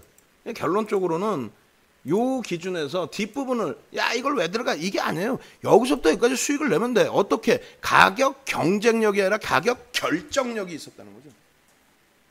안 그래요? 아니, 누가 봐도 뻔히 하는 거 아니야? 주식이 어려워요? 거짓말쟁이도 주식만큼 쉬운 게 어딨어요? 세상에서. 전 제일 쉽던데? 거짓말이 아니라 세상에서 제일 쉽지 않아요?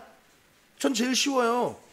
지금도 여러분들이 엉뚱한 거 생각하니까 그래. 아, 유비케어가요. 유비케어 같은 소리네. 그걸로 집 좀 뭐 사보셨어? 정상적인 현대차 이거 갖고 왔으면 7배 수익이잖아요. 이런 거 원하시는 거 아니에요? 제대로 된 종목에서 제대로 된 수익? 롯데케미칼 같은 종목에서 13배 수익 나는 거? 근데 롯데케미칼이 똥인지 된장인지 왜 올랐는지도 모르면서 지금까지도 유가가요, 유가가요. 와우경제 TV 보지 말라고. 한심하니까. 응? 이런 내용 어디 가서 들어볼 수나 있어요? 그냥 엔화의 약세 때문에 죽는 거 아니에요? 엔화의 강세 때문에 살았다가. 근데 얘는 그나마 그것 때문에 실적이 어마어마하게 개선됐죠? 그럼 된 거야. 그러면 이럴 때에 얼마나 편하게 들어갑니까? 차익 실현에 대한 범위를 주지를 않아요. 주도주라는 건요. 차익 실현에 대한 범위를 주지를 않는다는 게 이게 월봉입니다. 월봉에서 시장이 멀쩡하면요. 예? 시장이 폭락만 아니면요. 월봉에서 시장이 이렇게 같이 동반적으로 반등 탄력이 나오면요. 어떻게 돼요? 월봉에서 차익 실현할 수 있는 기회를 별로 안 줘요. 진짜로 보실래요? 여기서부터 여기까지야. 조정받은 게.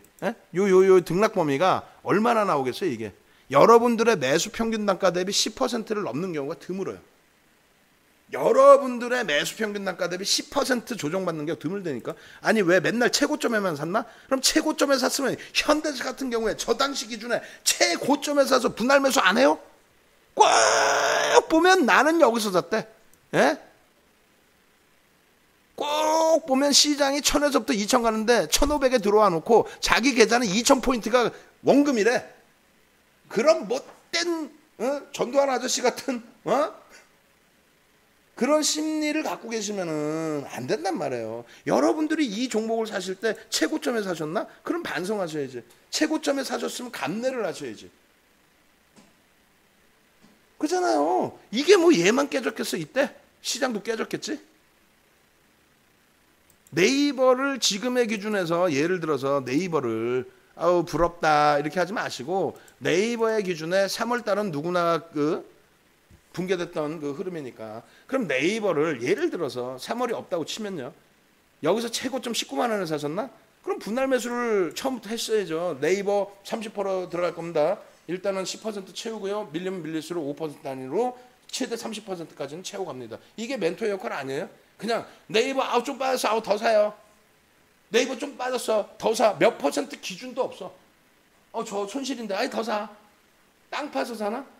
기준이 명확해야 될 거 아니에요. 근데 제일 중요한 거는 예를 들어서 여기서 사서 조정이 나왔어. 그럼 윤정도 이렇게 얘기해요. 네이버 100% 사도 됩니다. 사도 됩니다. 대신에 저 고점에 샀을 때 조정받으면 여러분들은 감내하실 수는 있어야 돼요. 정리할 종목은 아닙니다.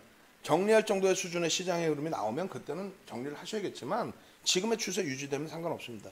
그리고 그게 심리적으로 감당이 안 될 것 같으시면은 분할 매수 하시죠. 어차피 100% 들어가실 것 같으면 일단 50% 질러놓고 그리고 나머지 이제 뭐 네이버의 기준에 변동성이 큰 건 아니니까 3에서 5%씩 밀릴 때마다 10%씩 들어갑시다. 그렇게 해서 100% 채우세요. 예? 그러면 그 평균 단가 대비 10%씩 밀리는 케이스가 거의 없다니까요. 그리고 나서의 변동이 예를 들면 KB금융 보실까요? 2016년 이후에 그럼 여기서부터 여기까지 움직임이 나올 때 이 흐름에서 내 매수 평균 단가보다 10% 이상 조정 나오는 케이스가 거의 없어요. 시장이 이상한 변동이 나오지 않는 한, 뭐 시장에 큰 조정이 나오지 않는 한 없다고. 대형주의 기준이 그렇습니다. 주도주의 흐름이 그렇습니다. 근데 여러분들은 꼭 어떤 거 잡으려고 그래? LG 디스플레이, LG 디스플레이를 이렇게 해갖고 썼더니 LG 디스플레이의 옛날 명칭이 뭐야? LG 필립스 LCD죠. 그러면 LG 필립스 LCD조차도 LG 필립스 LCD로 써놓는다. LG 디스플레이인데 LGD? 종목명 써놓으라 했더니 LGD?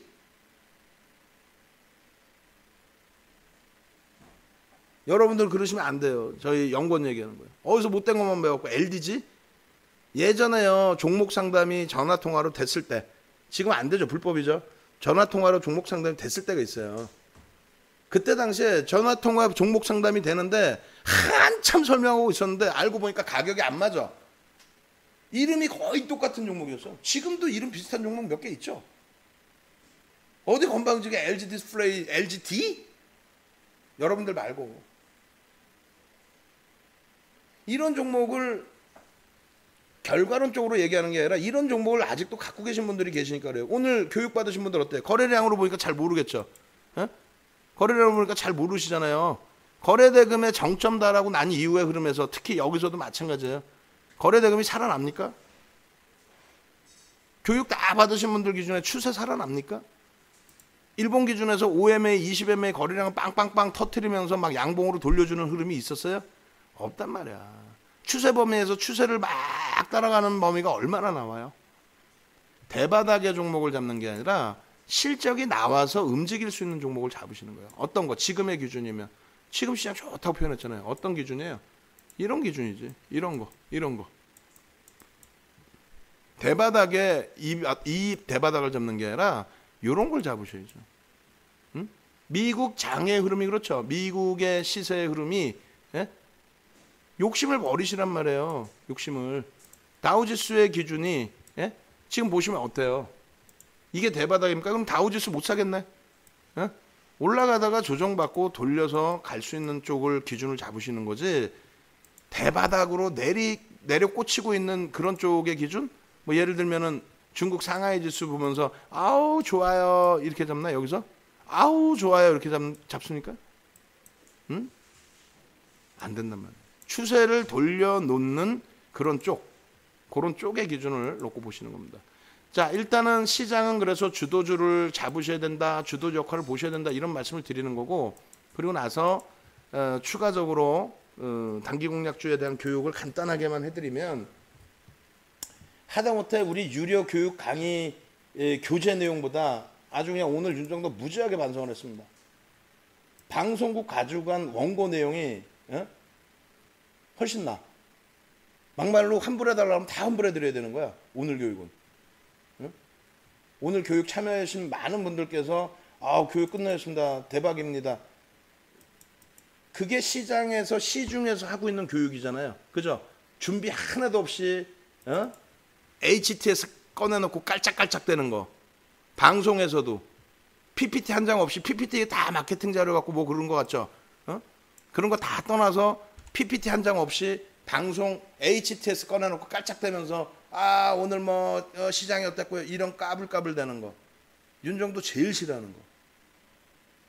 유료 교육 강좌 강의 만들어 놓고 교육 교재 제대로 딱 준비해서 해드려야 되는데 결국은 5월 5일 5월 6일자 교재로. 얼마나 창피해. HTS에서 실전 부분 그러다 보니까 그냥 윤정도 노하우를 아예 그냥 싹 다 끄집어내서 그냥 다 알려드리고, 윤정도 뭐 먹고 사나 이제? 응? 거기다 내일 일정에도 없던 교육까지 또 해드려야 되고, 내일은 아주 제가 교육 교재를 만들든지 할 거예요. 또 시간 없으면 못 만들면 또 연장해드려야지. 밤을 새서라도 교육해드려야지.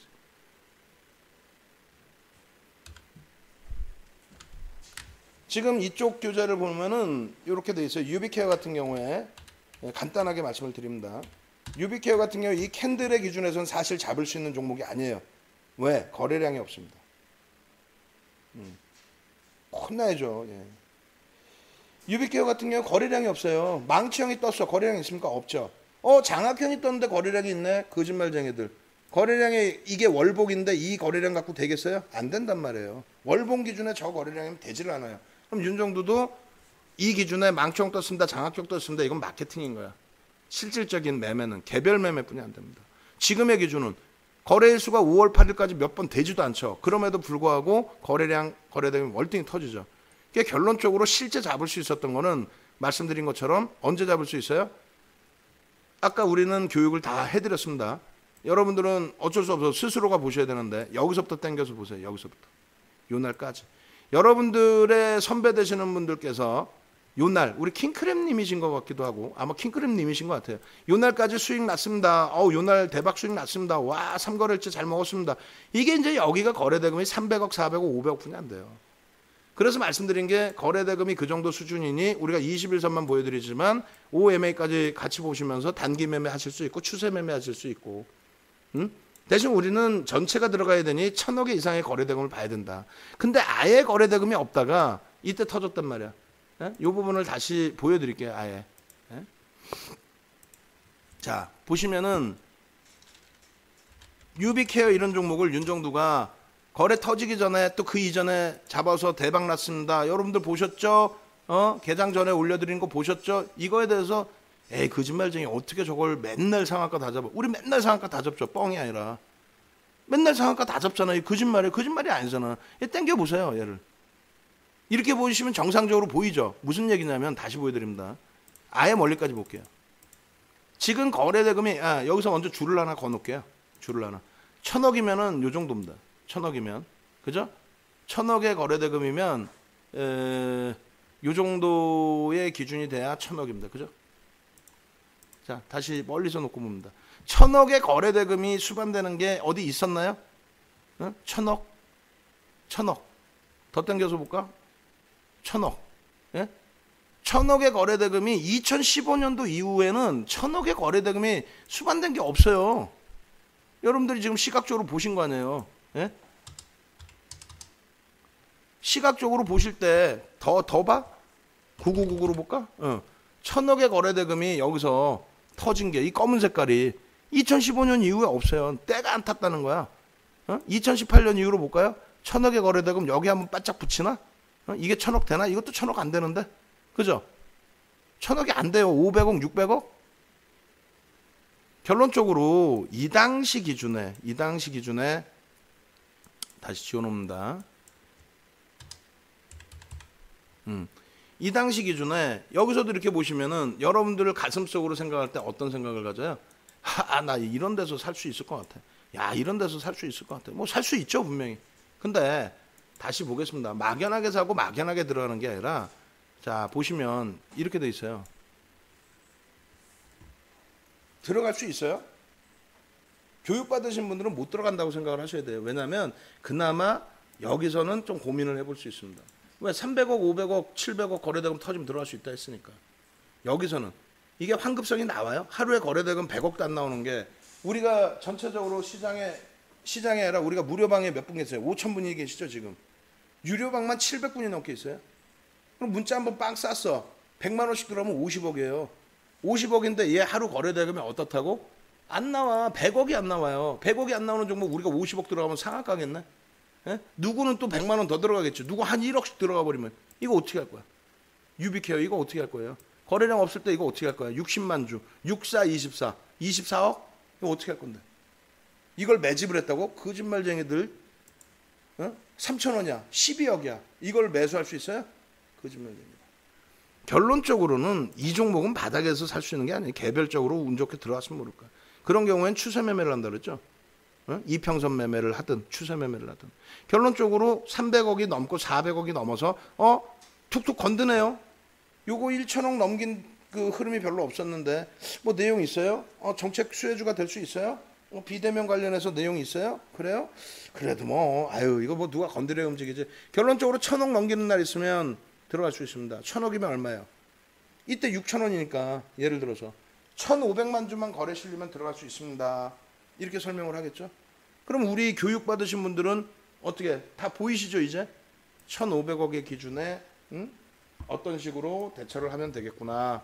예를 들어서 우리가 교육받으신 분들 요 방에 기존에 올려드린 거래량이 있어요. 요거 말고 잠깐만, 요건 너무 옛날로 가니까 지금 요렇게 지금 현재 교육받으시는 분들 127분, 그래서 문자 매매 사인을 받으시는 분들, 문자 매매 사인 받으시는 분들께 올려드린 그 금요일 날의 거래량 어떻게 되는지 한번 볼게요.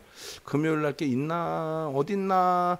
얼른 나와라. 시간 없다. 어딨어? 유비케어 3,000만 주 잡아드렸네. 금요일 날. 응? 금요일 날 개장 전에 금요일 단기 공략주 유비케어 3,000만 주 8시 45분. 거래량 9시 10분까지 10% 실리면 됩니다. 얼마? 300만 주 실리면 됩니다. 그러면 요날 기준에 얼마? 1,500만 주면 1,000억이 넘죠. 그러면 1,500만 주 기준에 10%면 얼마? 150만 주만 실리면 되네. 근데 150만 주인데 거래량이 얼마 터졌어? 4천만 주 터졌네. 9시 10분에 150만 주 안 터졌을까? 터졌을 것 같은데. 한번 볼까요? 5분봉으로. 9시 10분에 요날 기준에 거래량이 얼마 터졌니? 딱 보니까 얼마 터져요? 엄마? 허블나게 터지네. 4월 27일 날. 241만 주가 터지네. 150만 주만 터지세요 했더니 241만 주가 터지네. 그럼 시초가부터 해서 따라 붙어요? 안 붙어요? 따라 붙죠. 그게 뭔 소리인지 잘 모르겠죠. 교육을 받으셔야 돼요. 그러니까 요날 따라 붙고 그 다음날 수익 내고 거래량 멈춰있을 때 안 들어가고 아난티랑 똑같아요. 상승 형태 확인형. 근데 거래량이 없어. 제한적이야. 안 들어가. 그 다음날은 갭상승이죠. 따라 붙죠. 응? 갭상승이잖아. 그렇게 해서 따라 붙고 우리는 어떻게 했어요? 저 고점에서 매직 계산기를 통해서 요 고점이 얼마? 11,100원이죠. 11,100원에 차익 실현해야 하네요. 하지.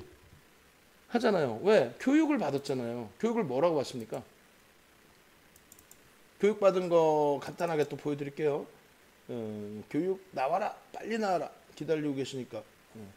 D드라이브에서 실전 특강 자료에 2020년 실전 특강에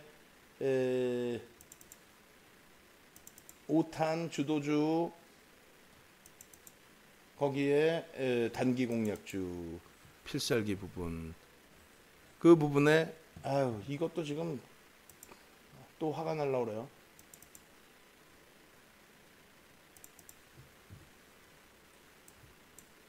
에휴, 한숨을 쉬면 안 되는데 이 화병도 있겠어요. 화병. 자 이렇게 보시면 어떻게 됐어요? 동시효과 기준 그 다음에 동시효과 이후의 시간 기준, 편입 거래량 기준, 그 다음에 차익 실현 부분을 또 봐야죠. 차익 실현 부분 보면은 어떻게 한다? 차익 실현은 주력 포트폴리오 5조, 1조 이런 거 다 써 있잖아요. 편입 단가 대비 10% 이상의 변동일 때 어떻게 한다? 그럼 매직 계산기가 딱 있으니까 매직 계산기로 계산을 딱 때려서 11,100원 딱 넣어주면 어떻게 돼요? 예를 들어서 2%, 2.5%, 3% 이런 기준에 변동성이 내가 편입한 단가보다 10% 이상이면 저런 데서 다 빠져나올 수 있죠. 그리고 나서 어떻게 내가 11,100원이 고점이고 시초가가 만약 예를 들어서 8,720원이에요. 그러면 절반과 3분의 1 지지라인을 확인하고 대처해야 되잖아요. 근데 오후장이 쭉쭉쭉 밀려서 7,470원까지 깨졌어. 이거 다시 살 수 있는 공간이 있어요? 없죠. 차익 실현은 끝났죠. 끝났으면 됐잖아. 그럼 그 다음날 어떻게 돼? 3천만 주 개장 전에 3천만 주의 거래량에 실리면 편입 가능합니다라고 해드렸잖아요. 예? 종가 기준에 3천만 주. 그러면 그걸 계산을 하면 되지. 어떻게? 요건가요? 요거 아니고. 잠시만요. 이걸 많이 띄워놓으니까 HTS가 아니라 요걸 많이 띄워놓으니까. 요날 요렇게 해서 말씀을 3천만 주를 문자반에다 올려드렸잖아요. 문자반에는 그거 올려드려, 동영상 올려드려. 문자반은 카톡방이 따로 있어요. 그 카톡방에 문자 올려드리고 또 문자 발송도 해드리고 카톡방에 문자 내용도 매매 사인도 올려드리고 그 다음에 다시 또 동영상도 올려드리고 그죠? 그렇게 해서 그 다음날 기준에 1분봉, 5분봉 다 설명해드렸죠. 이 매직 계산기 나왔죠. 뭐예요? 시가가 8,820원이고 고가가 11,100원인데 고가 대비해서 1.5%, 2%, 2.5% 요래 하면 차익 실현한다. 재편입의 기준에 3분의 1 지지, 2분의 1 지지 받는데 9,670원, 9,460원. 근데 계속 깨져내려 7,000원이야. 7,470원이야. 다시 사야 안 사지. 그러고 나서 또 어떻게 돼요? 그 다음날 이거 안 사잖아요. 그 다음날 어떻게 돼요? 기아차 월봉 보여드리면서 이거 교육인데 이건 뭐냐면 거래량 거래대금이 수반될 때의 기준에서만 본다. 밀려 떨어져서 거래량 거래대금 없으면 죽는 거다. 거기에 거래량 터지면 더 밀려. 아이고 감당 안 되죠. 기아차 같은 경우도 월봉 기준 보시면 똑같다는 얘기예요. 일주 월봉에 소형주, 중형주, 대형주가 다 똑같다는 얘기예요. 거래대금이 주고 내려갈 때는 들어가는 게 아닙니다. 결론적으로 그 다음 날의 기준에 3천만 주 기준 잡아드렸죠. 그럼 개장 초에 300만 주 9시 10분까지 300만 주 터지면 되잖아. 이런 기준점. 300만 주 터지고 그 다음 바로 또 터지고 또 터지고 또 터지고 여기서 따라 붙어서 이 수익 내고 또 요게 3분의 1 절반의 지지입니다. 예? 시초가가 여기잖아요. 시초가가 여기, 고점이 여기. 2분의 1 나와야 안 나와요? 나오죠. 그럼 여기서 재편입. 여기서 차익 실현, 재편입, 거래량 터질 때 재편입. 그죠? 거래량이 수반되지 않으면 재편이 못해요. 그러고 나서 또 고점 또 어떻게 했어요? 상한가의 절반 이상 차익 실현. 내일 갭상승 나오더라도 필요 없어. 요거의 가격 기준이잖아요. 3천만 주만 터지면 됩니다라고 이미 여러분들보다 교육을 먼저 신청하신 분들, 그럼 교육 신청하신 분들은 어떻게 했어요? 전부 금요일 날 전부 다우데이터나 유비케어 들어가서 1년치 회비까지 뽑아버렸겠죠. 왜? 상한가잖아요, 얘가. 다우데이터는 20 몇 프로까지 움직이지 않았나요? 5월 8일 8시 45분. 왜 여기 3천만 주 기준 잡아드렸는데, 예? 9시 동시효과 기준에 39만 3천 주. 그 다음에 9시 2분까지는 얼마 터져야 된다 그랬어요, 거래량이. 3천만 주에 2%, 그럼 60만 주네요? 60만 주 터지면 되는데 127만 주 터져버렸어. 9시 10분까지는 300만 주만 터지면 되는데 279만 주에 멈춰버렸어, 이렇게. 주가가 멈췄죠. 이게 뭐지? 변동성이 없나? 하고 있는데 9시 반까지 20% 터지면 된다 그랬죠. 그러면 얼마? 600만 주 터지면 되는데 1100만 주 터졌어. 그럼 9시 반부터 따라붙어요? 그 전에 따라붙지? 그럼 얼마에 따라붙을 수 있어? 7,900원 정도면 따라붙지 않을까요? 그 이하에서라도? 예? 9시 반에 600만 주잖아. 그거를 지금 교육을 다 받으셨고 이번 교육이 그 교육이니까 그 교육 좀 받으시라고 그러는데 1, 2, 3, 4탄 들으신 분들은 아이고 못 듣겠어요.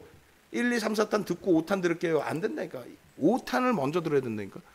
여기 다 써드렸잖아요. 써드렸는데도 불구하고 못 따라붙잖아. 9시 반에. 예? 20%만 수반되면 된다고 그랬잖아요. 근데 왜 얼마에서 3천만 주니까 20%는 얼마? 600만 주잖아. 1100만 주잖아요. 한번 여쭤볼게요. 마지막으로 이제 끝내야 돼. 11시 40분이야.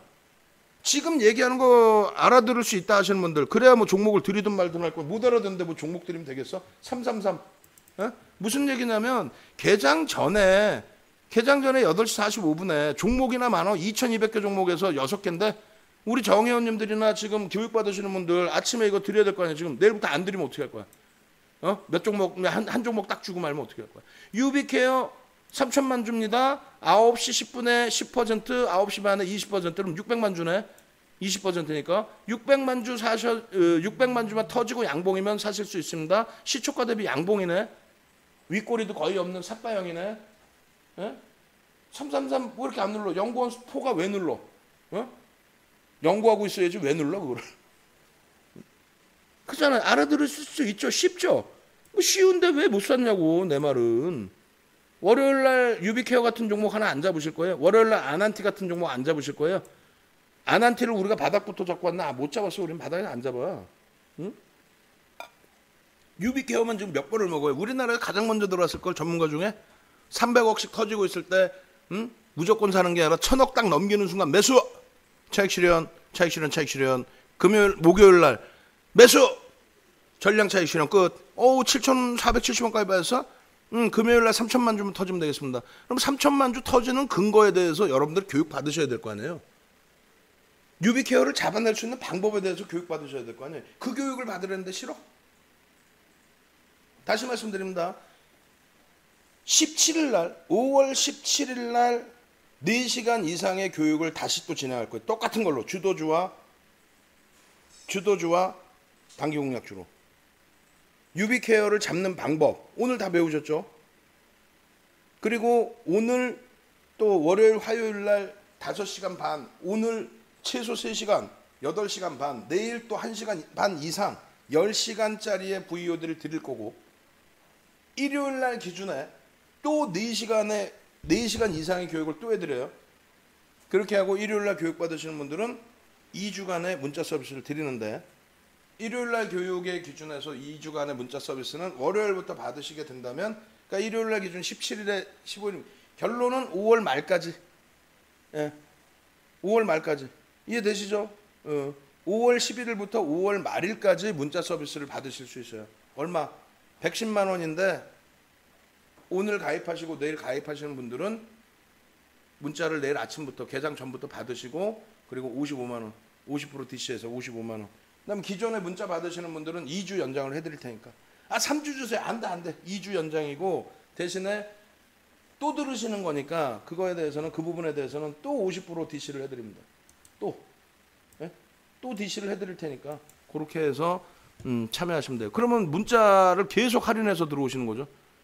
그잖아요. 지금 3천만 주 기준 잡아드리고 9시 반 기준에서 600만 주 이상 터져서 이 가격에만 잡아도 얼마 20% 수익이에요.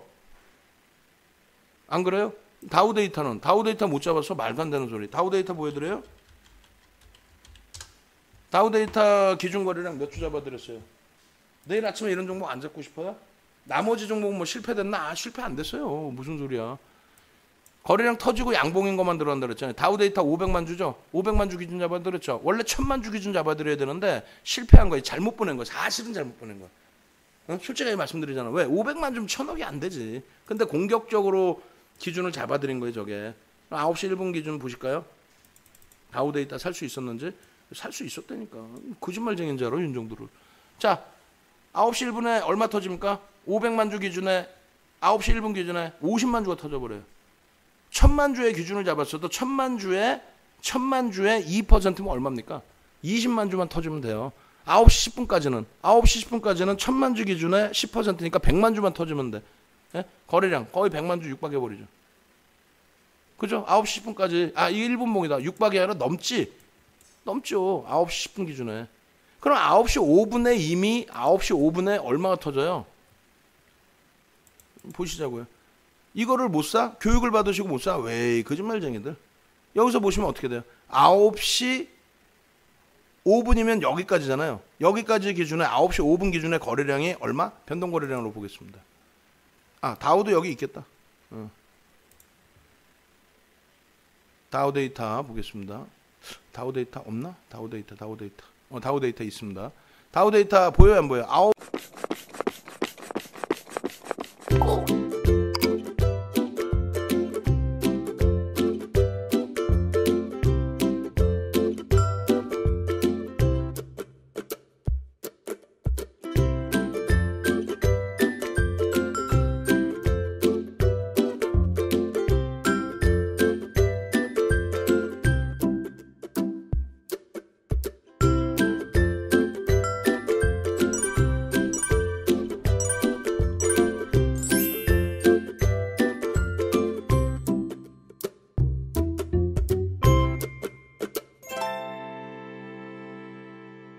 9시 기준에 얼마? 16만 9천 주.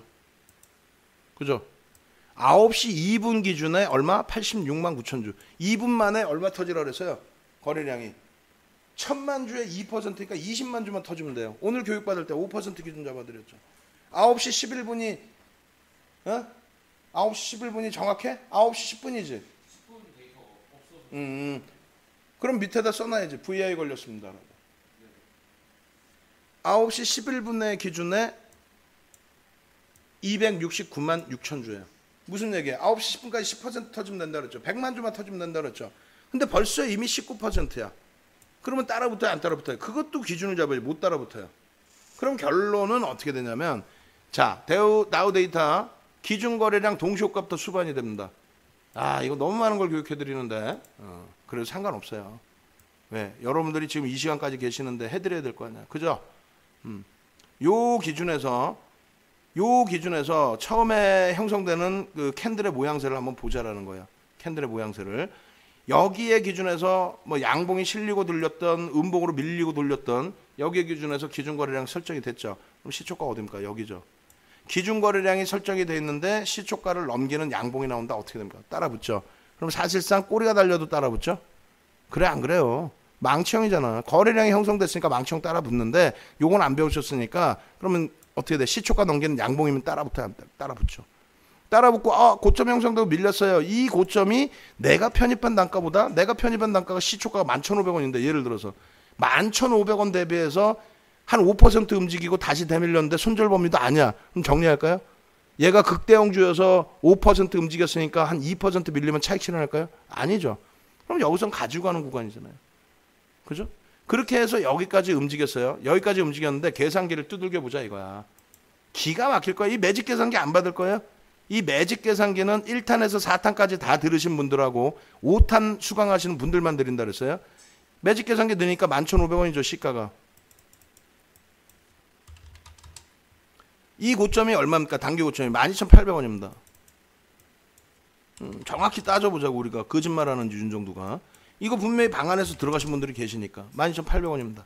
자 보시면은 내가 11,500원에 살 수 있잖아요. 거래량 터져 있고 또 밀려 있다가 돌렸고 여기가 시초가 넘기는 시점이니까 그럼 11,500원에 사셨어요. 종목이나 많아? 6종목 올려드렸는데 11,500원 유비케어를 안 샀어. 얘를 샀어. 11,500원이야. 그러면 11,500원에서 12,800원이면 10% 넘네요. 그럼 우리가 10% 넘을 때 기준 안 잡아드렸어요? 편입단가 대비 10% 이상 변동할 때는 고점 대비 2, 3이 아니라 2, 3%예요. 그죠? 50% 이상 차익 실현하고 3, 4%일 때 전량 차익 실현한다. 그럼 2, 3%면 얼마예요? 2에서 3%. 그럼 2.5로 잡을까? 12,480원이니까 12,450원이든 12,500원 이탈되면 1차 차익 실현, 그 다음에 2차 차익 실현 언제? 12,288원이니까 250원이 이탈되면 뭐 전량 차익 실현을 하든. 그죠? 그럼 차익 실현 했죠. 이 가격이 내려왔다면 12,200원 뭐 300원 내려왔다면 그리고 제 편이면 어떻게 돼요? 3분의 1 기준, 2분의 1 기준. 지지받고 돌릴 때요. 그럼 12,150원이 2분의 1이네요. 그죠? 보시죠. 2분의 1, 12,100원, 3분의 1이 12,200원 뭐 그렇게 돼요. 12,131원이니까 12,150원까지 내려왔던 것 같아요. 그럼 여기 보시죠. 12,150원이 딱 2분의 1 지지라인이네. 3분의 1은 12,368원이네. 그러면 요 위에서 지금 어찌됐건 차익 실현을 하신 거 아니에요. 그리고 실질적으로는 여기서의 차익 실현이 아니라 여기가 되겠죠. 여기가. 여기가 얼마예요? 12,800원. 여기로 잡았다. 죄송합니다. 12,800원으로 잡고 여기서. 그 다음에 거래 없죠. 들어가요? 지지됐다고 들어가나? 아니라고 말씀드렸잖아요. 어디서 들어가? 여기서 들어간다 그랬죠. 여기서. 어디서? 이 옆에 요거 거래량 터질 때 요거 얼마에 들어가? 12,300원 400원에 들어가는 거죠. 어쩔 수 없어. 12,300원 400원에 들어가는 거지. 그렇게 해서 어떻게 돼요? 12,300원에 들어갔는데 고점이 어떻게 돼요? 쭉 당겨서 보시면 고점이 얼마? 13,000원을 찍습니다. 그죠? 여기가 됐든 여기가 됐든. 그 고점 대비해서 다시 계산기를 넣고 13,000원 찍었는데 내가 설정한 제 차 들어간 가격 대비 12,300원 400원 대비 10%가 안 되죠. 그러면 차익 실현은 더 짧게 간단 말이에요. 응? 2.5% 12,600원을 다 털었어. 그러고 나서 그 다음 또 지지라인을 보시면 되잖아요. 그 지지라인에서 돌려지느냐 얼마예요? 13,000원 기준 잡으면 12,500원 12,250원입니다. 그죠? 그럼 12,250원 볼까요? 12,250원이 중요해요. 12,250원 12,250원 이 정도 범위고 여기가 지지된다고 했을 때 지지를 받고 거래가 수반될 때 따라붙는다 그랬죠. 거래가 수반될 때 그럼 요럴 때 따라붙네. 그럼 마지막 따라붙고 나서는 이거 원래 5분봉으로 보여드리면 기가 막혀요. 윤정두가 신이 돼. 근데 일부러 1분봉 보여드리는 거예요. 왜? 이때 따라붙고 이때 흘러가고 예를 들면 여기까지 밀렸어요. 거래량 계속 없죠. 거래량 계속 없고 계속 밀린단 말이야. 거래량 없잖아. 있어요? 지지라인 돌리는 거래량 있어요? 계속 거래량 없이 밀려 떨어지잖아. 그럼 뭐예요? 손절이지. 맨 마지막 자락은. 5분봉으로 보면은요 다 성공한 것처럼 보여져요. 사실은 5분봉으로 보시면 마지막에 12,000 얼마? 250원이 마지막 자락입니다. 그죠? 이게 절반의 지지라인이잖아요. 절반의 지지라인이 형성될 때에 거래량이 터지지 않으면 들어간다 못 들어간다? 못 들어간다요. 그럼 거래량이 터진 게 언제예요? 여기죠. 그럼 3분의 1 지지라인을 보고 들어갈 수 있어요. 근데 내가 들어간 가격이 여기다. 그럼 여기선 손절인 거야. 여기선 다 차익 실현이죠. 여기서는 그렇다면 손절이 나올 수 있는 구간이란 말이에요. 그 다음에는 여기서 그냥 거래량 터지니까 들어간다? 어떻게 들어가 여기서? 시초가 대비 고점 대비 캔들의 흐름을 그려놓으면 캔들이 이런 모양새가 되는데 시초가 11,500원 대비 고점 13,000원 찍고 꼬리가 이만큼 달려서 이렇게 내려와 있는데 더 밀려서 꼬리가 이만큼 달려있고 꼬리가 이만큼 달려있는 거 아니에요. 그리고 몸통이 이만한데 이걸 들어가? 윗꼬리 이만한데 절반도 아니고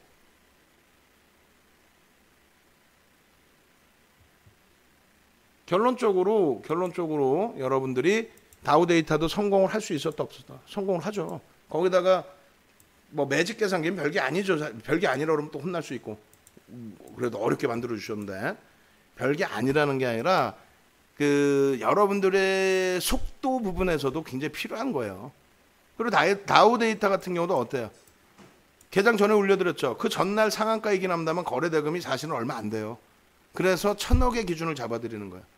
1,000억의 거래 대금이 터지면 움직임을 가져갈 수 있다. 내일 오늘 배우셨잖아요. 다우 데이터 들여다봐요, 안 들여다봐? 들여다보지. 왜? 변동성이 컸기 때문에.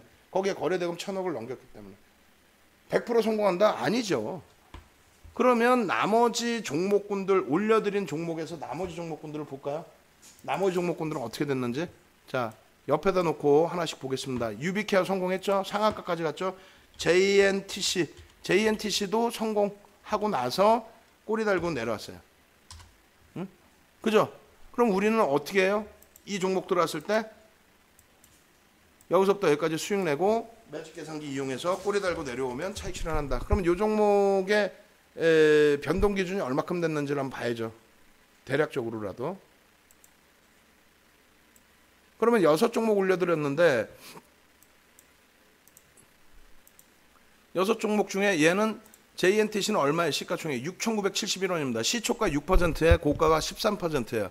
그러면 대략 한 6, 7%뿐이 안 움직였잖아요. 그럼 사실상은 크게 성공한 것도 아니고 어찌 보면 손절이 됐을 수도 있어요. 그죠? 그리고 거래대금도 미끄러져 내려오면서 충족이 안 됩니다. 사이맥스도 마찬가지예요. 사이맥스도 거래대금이 결국은 충족이 안 돼요. 270억. 근데 개장 초에 거래가 터집니다. 네? 개장 초에 5분봉 보시면 빵! 갭상승이 나왔기 때문에. 그리고 갭상승 나오고 양봉으로 처음에 움직임이 나왔기 때문에 따라 붙었다라고 할지라도 결론은 어떻게 돼요? 손절이죠. 그렇게 되면. 다우 데이터는 성공을 했고 마크로젠 어떻게 됐죠? 마크로젠 기준도 개장 초에 거래가 빵, 그 다음에 양봉 이후에 눌려졌단 말이에요. 들어가야 안 들어가요? 양봉일 때 만에 따라 붙었다. 그렇더라도 밀려내려면 안 따라 붙어요. 예? 그리고 5분봉 기준에서 10만 주예요. 그럼 우리가 마크로젠 얼마 기준 잡아드렸어요? 300만 주 기준 잡아드렸죠. 300만 주에 10분 동안 30만 주가 터져야 돼요. 동시효과에서는 6만 주 이상. 근데 그 조건이 제가 볼 땐 충족되지 않았단 말이에요. 거래대금이 안 나오잖아요. 그럼 얘는 처음부터 들어가지를 못했고, 그 다음에 SV 인베스트먼트도 종목 6개라 너무 많아요. 다 사나요? 교육 좀 받으시라고요. SV 인베스트먼트도 거래량을 몇 주를 잡아드려요? 4천만 주를 잡아드립니다. 4천만 주를 잡아드리는데, 그럼 4천만 주 기준 거래량 잡아드리고 지금 2,500만 주예요. 그럼 여기서 시초가 형성되고 거래량이 5분 만에 400만 주 정도 터집니다. 예? 근데 음봉이에요. 잠시 빨간불 났다가 바로 음봉이에요. 따라붙어 못 따라붙어. 그럼 거래량이 예를 들어서 음봉이었는데 다시 돌려가지고 양봉으로 돌려요. 아래꼬리 굉장히 길어요. 만약에 따라붙었어. 그렇더라도 밀려 떨어지면 어떻게 돼요? 손절. 그럼 결론은 어떻게 돼? 이 6종목에서 실질 따라붙어서 수익 낼 수 있었던 건 유비케어 상한가 20% 이상 수익. 다우데이터 11,500원 기준만 잡아도 15%에서 13%, 12% 수익 두 차례 추가 편입 가능했고 재공략 가능했고, 그다음 JNTC는 수익 범위가 굉장히 제한적인 범위. 사이맥스 거래대금 안 터졌고 마크로젠 안 터졌고, 그 다음에 SV 인베스트먼트도 제한적인 흐름. 얘들하고 지금 싸우고 있는 상황이라면 뭐 들어갈 이유도 없는 거죠.